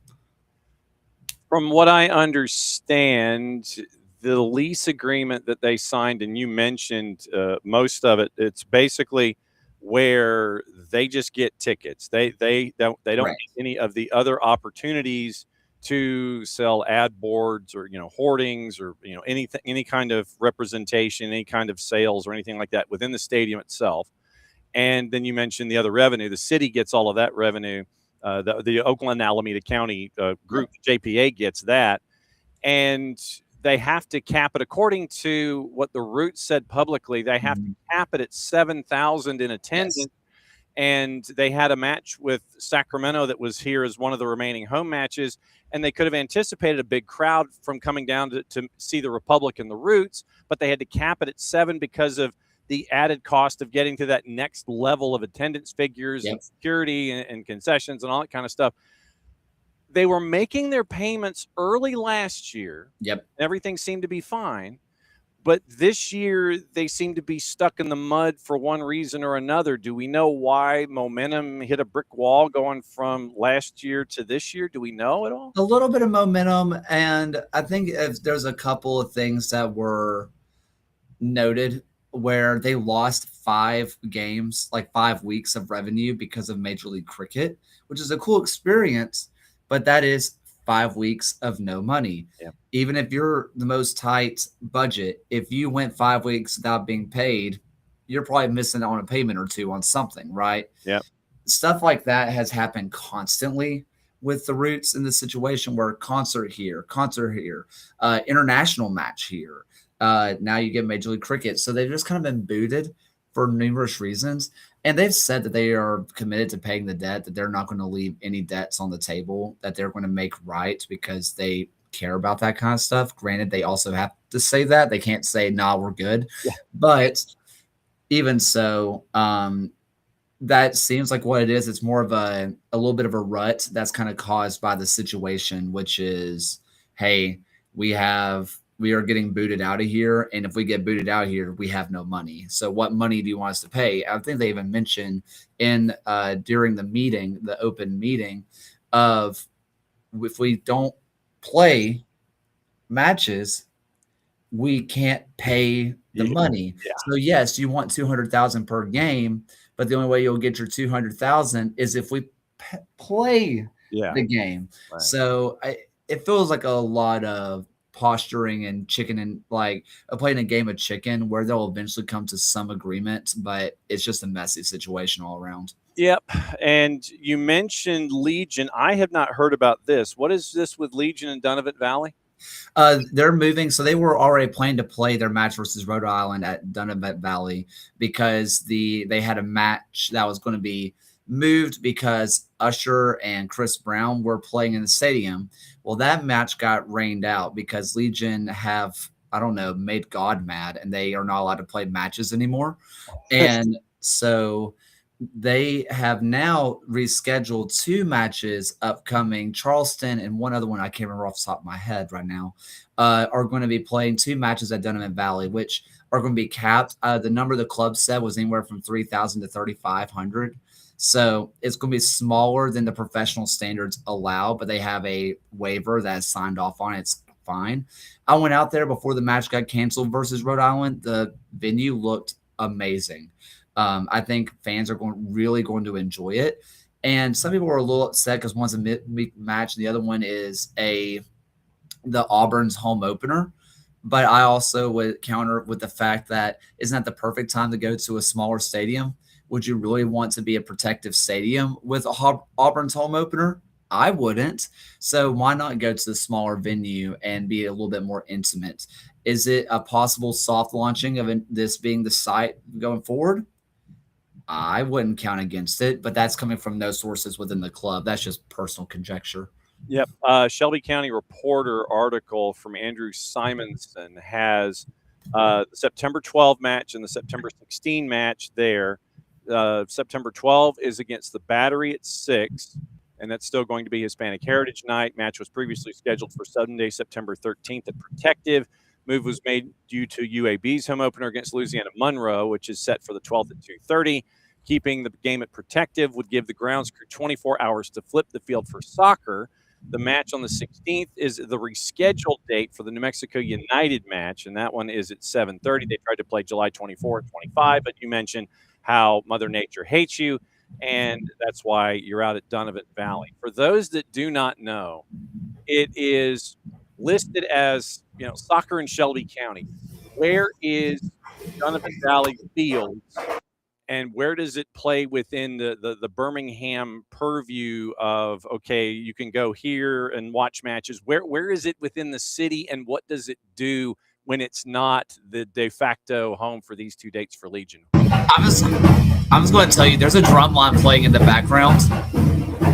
This is happening live. That's great. They knew that you were doing this, and so that's why they did the. It's even on the door. Can you hear me? Barely. All right. You want to just kind of cut this and wait? No. Keep going. We do it live. Yeah. Podcast listeners only. Hi. So what we where this is off of 280 and it's in Chelsea, and so it's going to be outside of Jefferson County. So it's going to be feels like the middle of nowhere, but it's actually Legion's training facility, and where they have played Legion 2 and W League matches this year. Okay. So this is already the home of Legion. This is the training facility. So kind of expected. They kind of know what to do here. They've also held friendlies here, so it's not like this is completely unheard of for them. Okay, for those that don't know your background, please explain your current location, where you're sitting, and you have the drum line happening behind you. They don't quite know your day job, everybody. So what is the day job? My day job is being a band director. I'm in the band room, and I'm in my office, and they're done now. They're done now. Welcome back, guys. That's hilarious. But Yeah. so folks know, you're a band director at a high school in West Alabama. Yes. And this is the day job that pays all the bills, that makes sure that you can do things like this with us. So yes. Because I wanted to ask about Donovan Valley, because a lot of folks might know Protective, and they're like, oh, they're just going over here to play. And I wanted you to kind of break down where here is, and not necessarily sit there and poo-poo it off the top, basically. Correct. So this is off of 280. So if you don't really know, if you take 280 like you're going to Auburn, this is right outside Chelsea. And this is supposed to be the first ever professional soccer match happening in Shelby County, which is already cool in of itself. But this is Legion's everyday training facility, which a lot of the players are really excited about, because they train on grass and then they go and play on turf. Yes. So Protective has its moments, yes. Yeah, so this is just kind of what they're doing. But yeah, so this is right down the road, probably about 30 minutes from the stadium. For some people, that would be a little bit annoying, but I think it's fine. I think it's I'm driving from Tuscaloosa, so it's a drive for me. But some people in Birmingham proper not happy about it. But people who live on the outskirts, which are most Legion fans, it's probably better for them. And I was going to ask, what you wouldn't have to know the percentages of season ticket holders and where folks travel from to get to the games at Protective, do you? I would say that probably about 50% of season ticket holders come from this over the mountain area, which is where it is. Okay. So this would favor probably about 50% of the season ticket holders. And meanwhile, the rest of 50 are either in the metro, on the opposite side of town, or on the outskirts. So a vast majority of the hardcore hub comes from this area.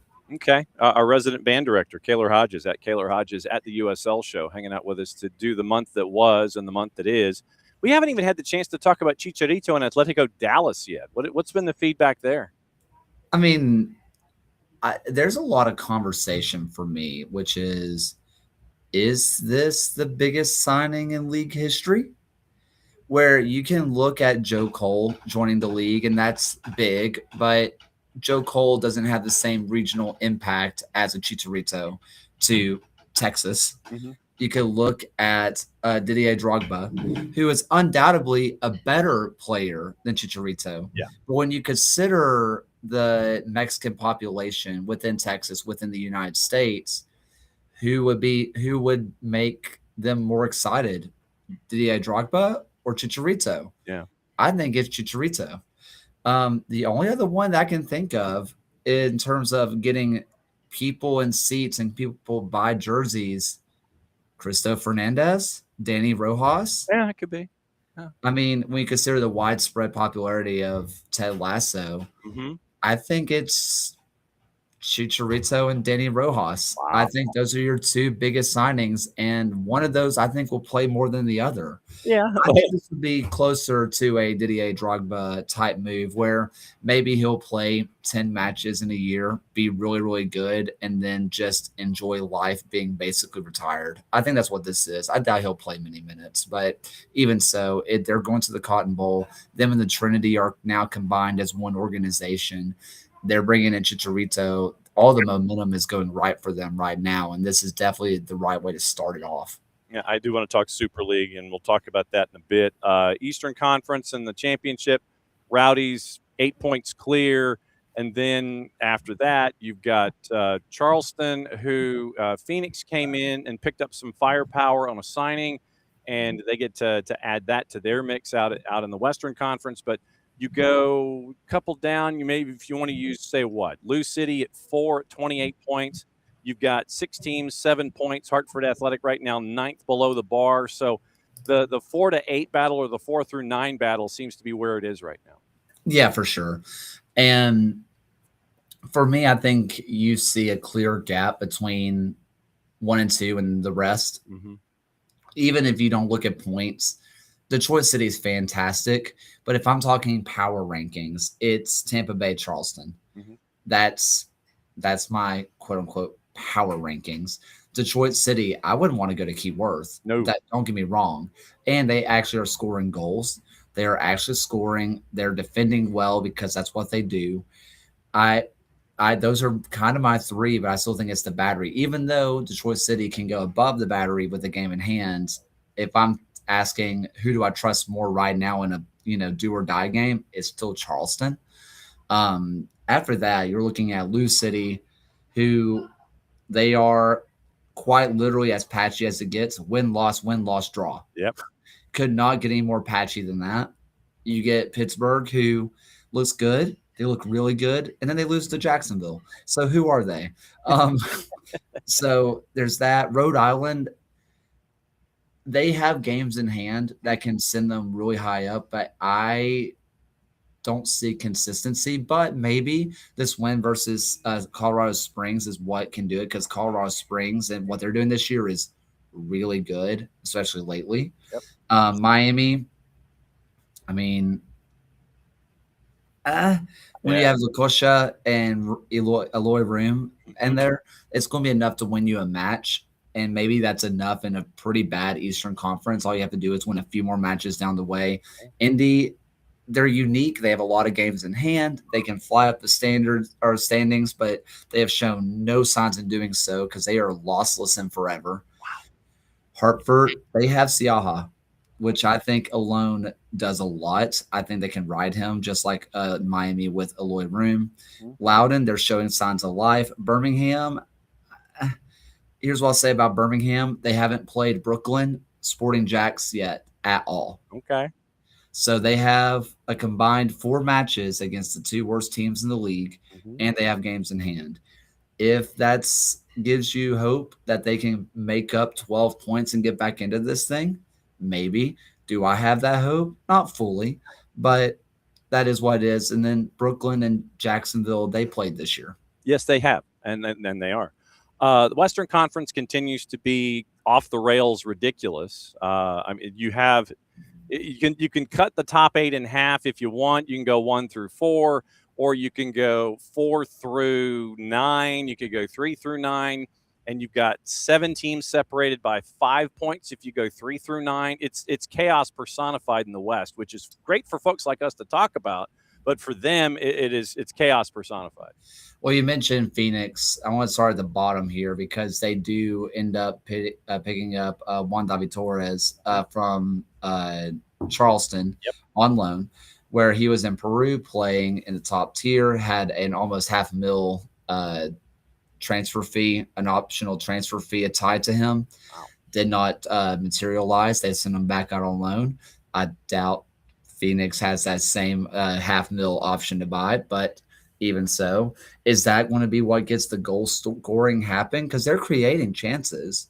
That's one thing they're really good at. They're really good at creating chances. They're just not putting them away. Is Juan David Torres that guy? I kind of want him setting up the pass personally. He can score, but I think I'd rather see him setting it up for me personally. Mm-hmm. After that, you're looking at up at the top, it's still Orange County for me. I think Orange County is the class, but Lexington is quickly storming up. They are quickly making the rounds. They are quickly moving up. Tulsa, I don't have much faith in. I got to be honest. I just don't. I know they've won, but I just don't. I don't know. Mm-hmm. New Mexico, once again, I don't know, but they are on the hottest streak ever, and they have 3 matches in hand. So why not start believing in them? They are really, really good. San Antonio, I'm still just not sold on after their hot patch at the beginning. Okay. After that, 6 to the bottom, Colorado Springs, that they've started losing lately, but they were really good for a while. And other than that, it is. Yeah. I mean, it's and the thing you look at Sacramento as an example. We're used to seeing them 1, 2, 3 in the West. Right now, they're 7. but they're a win out of third. And Mm-hmm. if they have a good, and they've got a match in hand. So if they win that, then they rocket up the table to third place. And so, I mean, the Western Conference for me, like I said, it's great for us to talk about. And for them, I'm sure that they're going to try and figure out, okay, how do we not bite our nails all for the rest of the season right now at the halfway point? So, I mean, it's really interesting in the Western Conference just to see how the chaos has rolled itself out. Yep. League One, before we get into Super League, League One has its own brand of chaos, and it's, once again, you've got the two groups. It's the Union Omaha group, what Jamie Henderson has done there at Union Omaha to assemble that batch of folks. 2 points clear of Charlotte, and Charlotte's 1-3 of 5. One Knox is right into that mix, and then you have 4 points and 5 teams going 3 through 7. You've got Boise, who's still a part of the discussion. AV Alta is north of the playoff bar. Red Wolves had won 3 in a row at one point to get north of the playoff bar. Fort Wayne, after their hot start, they've kind of come back to the pack, losing 4 of 5. And Corpus Christi, with your man Amon Zayed, has kind of hit a bit of a rhythm after figuring out what they are in League One. What have you seen out of League One so far? Union Omaha's great.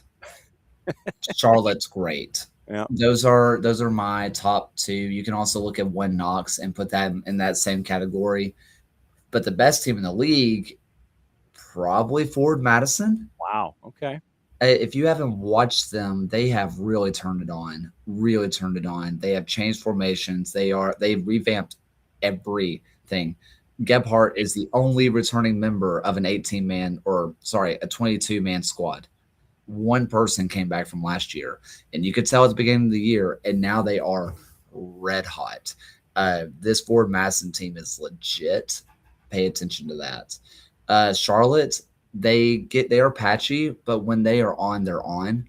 They feel like the cream of the crop outside of Union Omaha, who not flashy, but boy, do they just get results. They just do it and do it and do it. They are just even kill the whole time.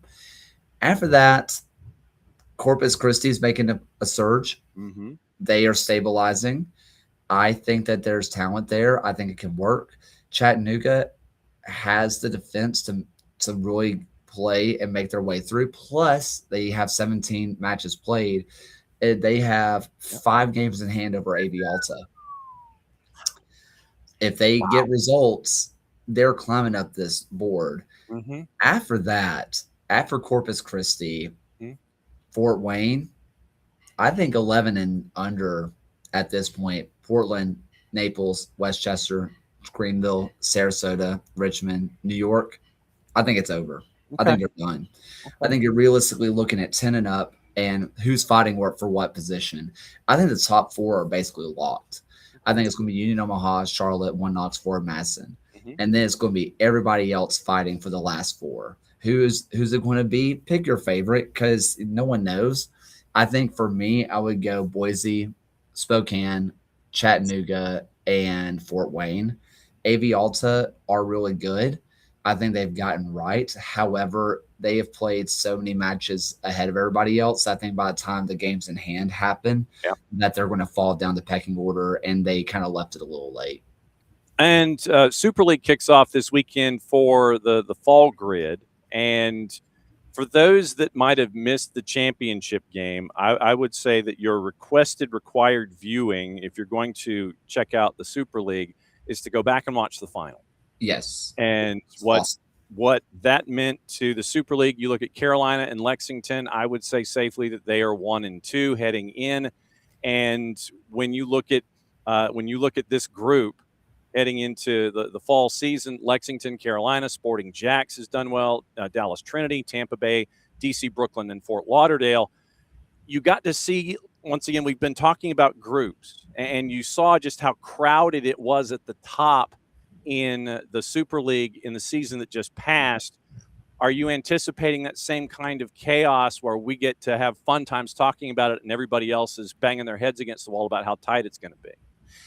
Maybe, especially with this being a short season because they are changing to the normal American schedule. Right. And this is going to be just a mad sprint to the finish, which should just be fun. So I think it's going to create some really interesting teams. It's almost giving like the 60-game MLB season from COVID, where it's going to be like, wow, this is halfway through, and we'll be saying stuff like, well, if this was 2026, they would have been champions, stuff like that.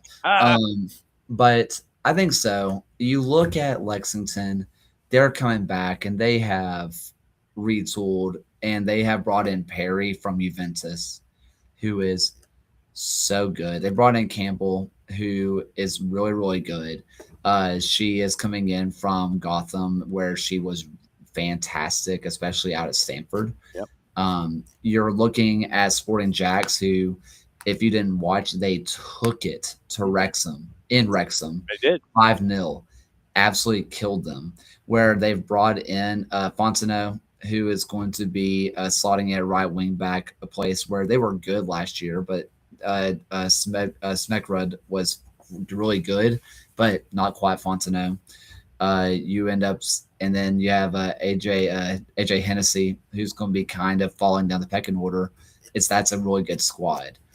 The Sun, I don't see a lot there for me to really see revitalization to where they are. I think they have good players. I specifically want to look at Jasmine Ferguson, who was so good at center back out of LSU. I thought she was stunning. Scarpelli was really good in Brooklyn last year, playing left back or center back wherever they need her to play. But is that enough to get them out of last? I don't think so. Okay. After that, pick your favorite. I mean, Carolina looks amazing. Carolina looks amazing. They bring in Hope Hissey, who is like the only player you could get to replace where you can get McClelland replaced. Toppin is going to be coming in as a backup, but everything else is really good. The Trinity, they completely revamped it, and I think it has the potential to be better, but I don't know. I just need to see how they get started. This is a largely brand new squad. Is that going to work in a short season? If they get hot quick, yes, but I wouldn't bet on it.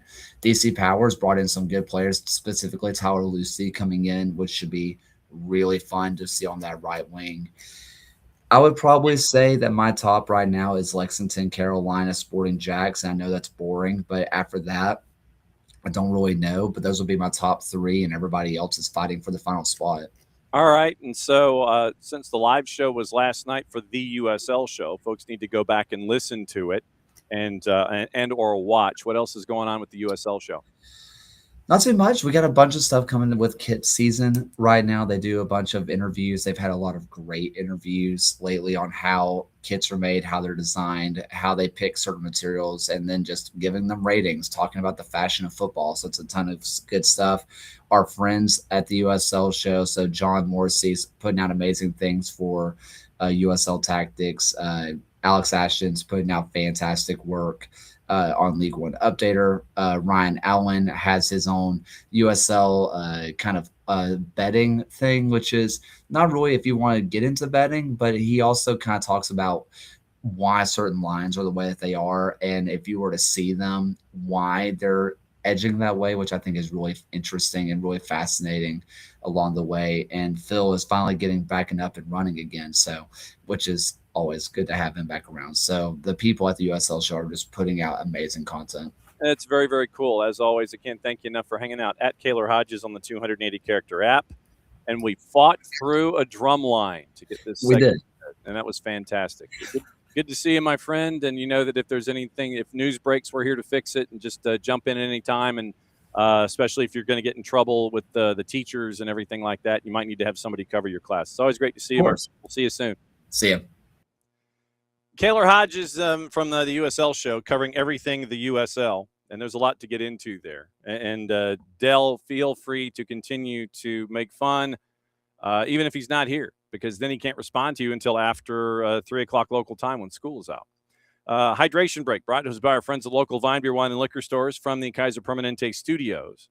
John Nelson here with you. And once again, it's time to hydrate. Local Vine Beer, Wine, and Liquor stores, great partners with us here, great friends here in 2026. 2 locations in the Atlanta area, Johns Creek and Cumberland, at the corner of Cobb Parkway and Cumberland Parkway. Go in, the stores are huge. You go in thinking you need one thing, and you'll leave with like 19 others. So hydrate away, everybody. It is from the Kaiser Permanente Studios, your hydration break. I feel like I need hydration break music or something. But now that we are properly hydrated, it's the home stretch. Once again, remember tomorrow, it is a power hour, 8:30 to 9:30. So set your notifications. We're going to catch up with Mercer on the men's side, and it'll be an opportunity to find out how crazy the SoCon is from the men's side. 4 o'clock this afternoon, it is Mercer at Jackson State. And so it's an opportunity to see their season kick in. And there are, speaking of activity in the red clay, it is a chance to lay out everything that is going on. So Georgia State opens their season at UAB tonight, 8 o'clock. It is Aaliyah Fadul, who had 17 points, 13 newcomers with Georgia State coming into the 26th season. West Georgia starts their first season in the UAC. They're at Jacksonville State, 6 o'clock. And that is a rematch of the last 2 openers between those 2 programs. 3-2 last year in Carrollton. 3 goals in the final 3 minutes. Noemi Kasik, the senior, scored twice in less than a minute against Jack State a year ago. She is the point of the spear for the Wolves. Georgia Southern hosting North Florida at Bo Pitts. That one is at 7 o'clock. Eagles picked 9th in the Sun Belt preseason poll. That's where they were picked a season ago. Chris Adams says the fix starts with margins. They were 2-7 and 2-9 in 1-goal matches in last 2 seasons. Looking to close those gaps. Mercer once again at Jackson State. Once again, that is 4 o'clock. Their home slate, 4 o'clock, and it's on HBCU TV. So go to Jackson State's streaming elements. You can go. It's on HBCU TV, so you can go and watch that starting at 4 o'clock. Home slate at Betts starts on the 23rd. Georgia Southern, 19th ranked Georgia, both due into Macon before the month is out. Georgia starts their season tomorrow at Illinois. So keep an eye out on all of that. Roberto Martinez in talks to become the manager of the Netherlands. Vacancy opened up after Ronald Koeman departed with the loss in the round of 32. Memphis Depay accuses Corinthians of breaching their contract agreement. Depay says they reneged on an agreed contract extension, calling the decision, quote, unacceptable, vowing to respond publicly. Corinthians say the decision to not to extend was financial. 20 goals, 79 appearances since joining all the way back in 2024. So, and Spurs owners are exploring an NBA Europe bid in London, joined by the Checketts and Eccles families. NBA Europe playing 12-team league launching in 27. So keep an eye out on that. South African defender Tylon Smith is nearing a move to the Revs. QPR reportedly ready to move on from him. The move is described as imminent. Loan with an option to make it permanent. He was on the AFCON squad earlier this year. Houston Dynamo had added Uruguayan international Marcelo Sarachi. We've talked about that deal. That one's now officially official. Comes from Boca through 28-29 with club options for 2 years to follow. 11 caps for Uruguay. Joins the Dynamo side, which is 4th in defense in Major League Soccer. La Liga returning to ESPN. You've got a boatload of, maybe it's a crap load at this point. Season kicks off on all the platforms this weekend, and you have marquee dates 22nd and 23rd. Real Madrid and Barca both had their season openers pushed back to honor the rest period. ABC is going to get them soon enough on their network. Espanyol hosting Real Madrid Saturday at 3:30. Elche and Barca on Sunday. So between the 2 rosters on the 4-letter networks, you get Yamal, Cubarsí, Ferran Torres, and that's just to kind of get things started. Match day 2, Athletic Club, Sevilla, Atletico de Madrid, Villarreal on the Deuce, Deportes, and the Plus. So that is that's the look there with what you might have when it comes to anything and everything going on in La Liga. We do have our assignments for the Twos and Red Bulls, which is coming up Friday at 3:30 pregame on the network. No, it is not. It is not the first time I broadcast over a drumline. Thank you, Bart. That is true. We do have our crew. John Tamayo is in the middle for the Twos and Red Bulls 2 at 4. Jackson Krauser and Melissa Becker, your ARs. Promise Adebayo Ige is your 4th. So that is Atlanta United 2, Red Bulls 2. The Baby Bulls visiting a training ground. 3:30 pregame and 4 o'clock kick, slightly after 4, like 4:03 on the network for Atlanta United 2 as they are trying to climb the table in the Eastern Conference, which is going to be, we talk about it being crazy, and it really is. Just to give you an idea, there really is no room to flinch in the standings in the Eastern Conference. Crown Legacy's at 46, match in hand on Chattanooga, who's at 43. Revs match in hand at 42. Crew match in hand at 39. Red Bulls 2, 10-8, 4-1. They're at 35 points. They have played 22 matches, as has Orlando City B. They have 2 more wins. That's why Red Bull are in 5th. OCB are in 6th. Atlanta United has a better goal difference over Connecticut United. That's why they are in 7th, and Connecticut United is in 8th. NYCFC 2 is at 33 points in 9th. Chicago Fire 2 is at 33 points in 10th, 1 less win, and they have played 1 more match. So basically, it is 2 points separating 6 teams, 5 through 10 in the standings in the East in MLS Next Pro. Union are at 30 points. TSC 2 is at 28, 1 more win than Huntsville City Football Club. Core are at 26 points with 5 wins.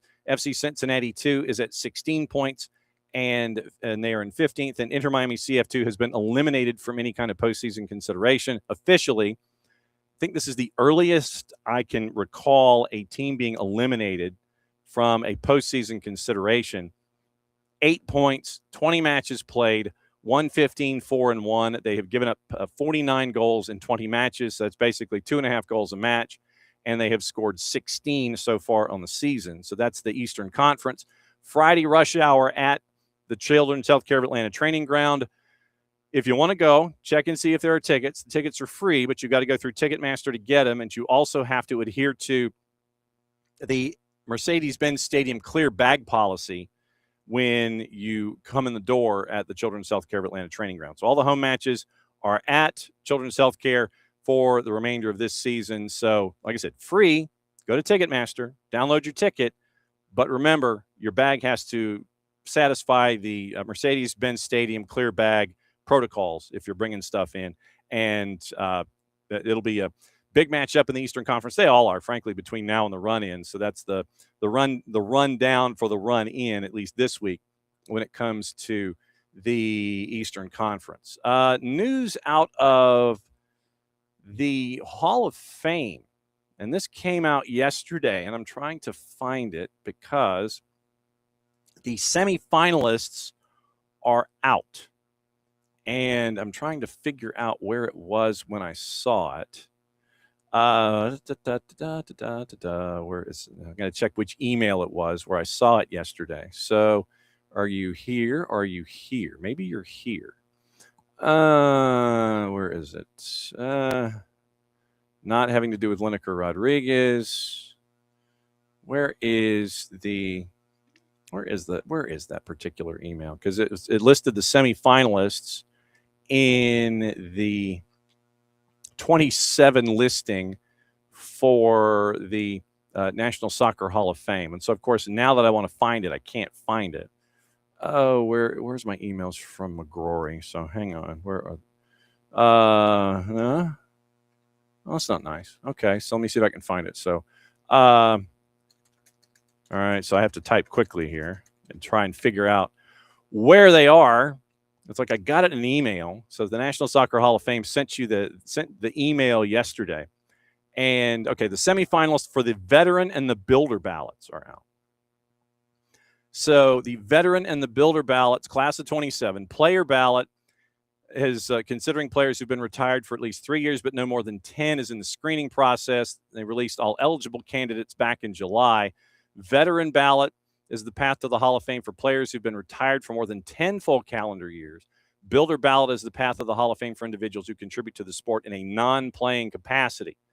The 19 veteran semifinalists selected by the Veteran Screening Committee of a list of 127. Next step in the Veteran Committee will be knocking it down to 10.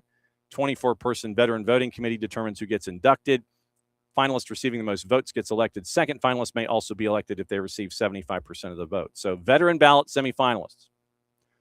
Aldo Balsano, David Beckham. You figure he's going in. That's one. Chico Borja, Sean Bowers, Ken Cooper Sr., Lori Fair, Francis Farberoff, Kevin Hartman, Lori Henry, Keith Johnson, Clint Mathis, Shep Messing, Heather Mitz, Victor Noguera, Steve Ralston, Tiffany Roberts, Homari Sawa, Tatu, and Allie Wagner. It is the first year on the ballot for Balsano and Keith Johnson. Then it was Ken Cooper Sr., previously sunsetted and restored to the eligibility list by appeal. So this could be a veteran ballot where you could have a lot of other names. I wonder if they would go to more than just two, because you've got Beckham, you've got Ken Cooper, and yeah, no doubt, Homari Sawa, without question. You've got Clint Mathis, Shep Messing, Heather Mitz, Victor Noguera, Steve Ralston, Homari Sawa, Allie Wagner. That's a loaded list. That is a loaded list on the veteran ballot. Let them all in. 10 builder semis selected by the builder screening committee for the list of 32. Next step for the screening committee to narrow to 4. 24-person builder voting committee determines who gets elected. Builder ballot. Craig Berhalter, Clive Charles, who should already be in, Gene Chisowich, Jay Hoffman, Gordon Jago, Steve Nagosko, Lothar Osiander, Lincoln Phillips, Pia Sundhage, and Frank Yallop. Wow. Good luck. Good luck on that one. Berhalter, Clive Charles, Yago, Nagosko, Osiander, Sundhage, Yallop. That's a boat. Look, I do not envy the selection committees here and the screening committees and the voting committees. I do not envy them in this case. For me, it would be easy. You heard all the ones that are there in the semis. I'm like, yep, y'all go. Narrowing the field to 4 in the builders is going to be tough because you've got 10, Berhalter, Charles, Jago, Nagosko, Osiander, Sundhage, Yallop. That's 7. I've got 7 in the builders ballot, making it to 4. And then just the crazy number. Yeah, good luck on 2. It says the finalist who gets the most votes gets elected. A second finalist may also be elected if they receive 75% of the votes. Who wouldn't? In that list of Beckham, Mathis, Messing, Mitz, Noguera, Ralston, Sawa, and Wagner. And Tatu, if you with the indoor game. Still, I mean, for me, Stevie Jungle and Stan Stamenkovic should also be a part of the discussion, but that's just me. But yeah, the veteran ballot is stacked. So the National Soccer Hall of Fame, good luck selection committees. Maybe you need to just put in more people. Just saying. I didn't know if you saw this either in out of Statesboro. And it was from Blake Williams at Grice Connect. Trilogy Investment Company has closed on a joint venture for Solomon Farms, the 219-acre mixed-use community plan near Georgia Southern. And it is apparently a revised version of the Statesboro Village development approved by the city council back in 25. Updated plans for single-family homes built to rent, student housing, multifamily, and commercial space. Blake Williams with the words. According to the press release, Solomon Farms expected to include more than 1,200 residential units, 4 commercial parcels, multiple phases less than a mile from Georgia Southern. This is the property that is literally across the street from the Clubhouse restaurant and from Tormenta Stadium. Like if you come into Statesboro and you come in from the main drag and you make the right turn on Veterans Memorial Parkway, and then you make the right turn like you're working to park over at Tormenta Stadium, you're going down the road and it's Tormenta Stadium, and then further down it's the Clubhouse. And then if you go to the Clubhouse for lunch or you go there to play games and such, the farmland that was across the street was a part of the project that has always been mentioned by Darren Van Tassel and everybody with attached to Tormenta. And so now we're into that next stage. Trilogy, Alpharetta-based residential development and investment company partnering with RLB Squared, a family office based in Bluffton, South Carolina. Diversified Investment Group, led by Jeff Levitan, supports the transaction as a co-investment partner. Transaction represents the largest land and mixed-use development closing in Trilogy's history. Trilogy's expansion into student housing and traditional multifamily development. 298 fee-simple single-family, 101 build-to-rent townhome, 672 apartment-style student housing beds in the first phase, about 700 cottage-style student housing beds in the second, 300 multifamily units, and 4 commercial parcels. So 1,200 residential units. And that seems to be the next stage of the old Register Road project. So it is now Solomon Farms instead of Statesboro Village, as it was initially thought of for 2025, returned to the development August 19th, and approved 4 annexations and a zoning amendment, adding approximately 9.5 acres to the existing planned unit development. So that's where we are. And so that is the next stage of the projects that are in and around the that are now in and around the clubhouse and Tormenta Stadium, as they continue working on the stadium to complete it. And now they have the residential part across the street from the clubhouse in Statesboro. So the steps keep coming when it comes to those two. What to watch, where to watch it, how to watch it. Brought to us by our friends at Fanatis, fntz.co/soccer down here. And that link is important. It helps them out, helps us out, helps you out. You get all the BNs, which means you get Libertadores and Sudamericana. That happened last night, and it will happen again tonight. All the BNs, Middle East, North Africa. You get WAFCON, which is this afternoon. The semifinals are this afternoon. You can get that on BN, and it is 4 of the most unlikely semifinalists ever, I think, in this tournament's history. Go back and catch up with our conversation that we had with Ali Howarth, our Africa football expert. We had him on yesterday before the semifinals, so Ali could focus on the semis today. Broke down everything in WAFCON. You get WAFCON, you get AFCON, you get Champions League, you get all of the underage qualifying tournaments for World Cups, all of that in Middle East and North Africa. You get the Portuguese League, the French League, the Polish League, and the Turkish League. You also get links to a lot of the A and B divisions in South America. You get CATV. You get links to Tigo Sports. You get Copa Argentina over at TEC out of Argentina. And you get TVV out of Venezuela, CDO Plus out of Chile, Liga 1 Max Pro out of Peru. And I'm trying to think if there's anybody that I've missed. I don't think so, but you get all of that in one place at Fanatis, fntz.co/soccer down here. So what to watch today? Sudamericana was yesterday, so let me slide through it and actually get to what's going on. Super Cup, 3 o'clock, CBS Sports Network, PSG and Aston Villa. Simulcast on TUDN and Univision. Leagues Cup, FS1 has Monterrey, Nashville, and San Diego and Puebla at 8 and 10:15. And Monterrey, Nashville simulcast on TUDN. Apple TV has all 7 Leagues Cup matches. ESPN Plus has UEFA Conference League qualifiers, 2 matches coming up in about 45 minutes. Boise and Sporting San Jose is at 8:30 on the Plus. Ford Madison Greenville is on the Plus. And the Prinks Cup, and if someone could show me a Prinks in action, I would greatly appreciate it.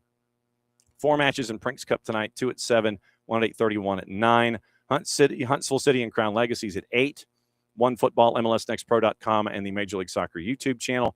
Paramount Plus has your Super Cup and CONCACAF Central American Cup, Motagua Cartagenas at 9, FAS and Hankook Verdes at 11. So that is your Wall Pass Wednesday as we get you ready for everything. 2 things before we get out of here. TEC, and this could have been very open and kickoffy. In the lead up to the showdown between Bolivar and Sao Paulo in the first leg of the Copa Sudamericana round of 16, this is from TEC. This is their wording. Translated. A minibus identified with the Brazilian team's crest intercepted by the mobile police unit for rural areas with 86.5 kilos of marijuana hidden inside. Worth emphasizing that the Brazilian delegation never used the bus, and according to Brazilian outlet UOL, learned of the incident through the local news broadcast.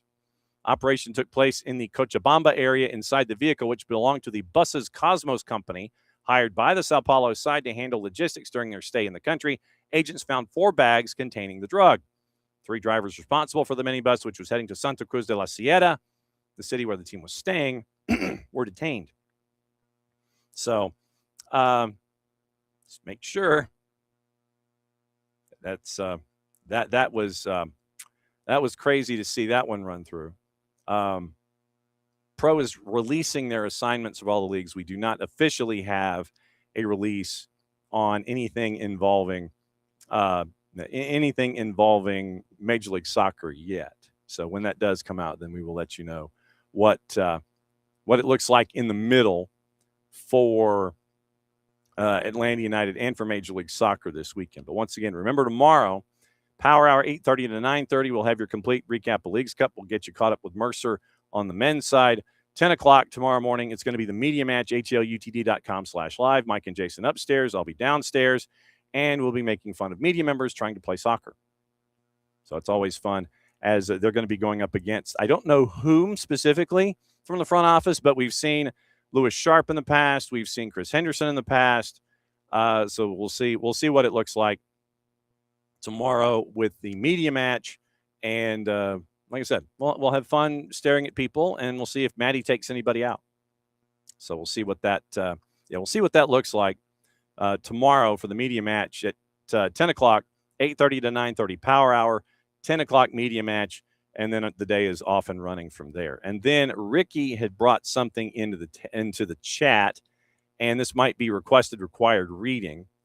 Governing body of football in South Korea has issued a public apology after a bombshell report alleged it had spent thousands of dollars on services for foreign referees before or after games in the early 2010s. And yes, the kind of services that you think. This is from Yoon Jung Sho and Jesse Young at CNN.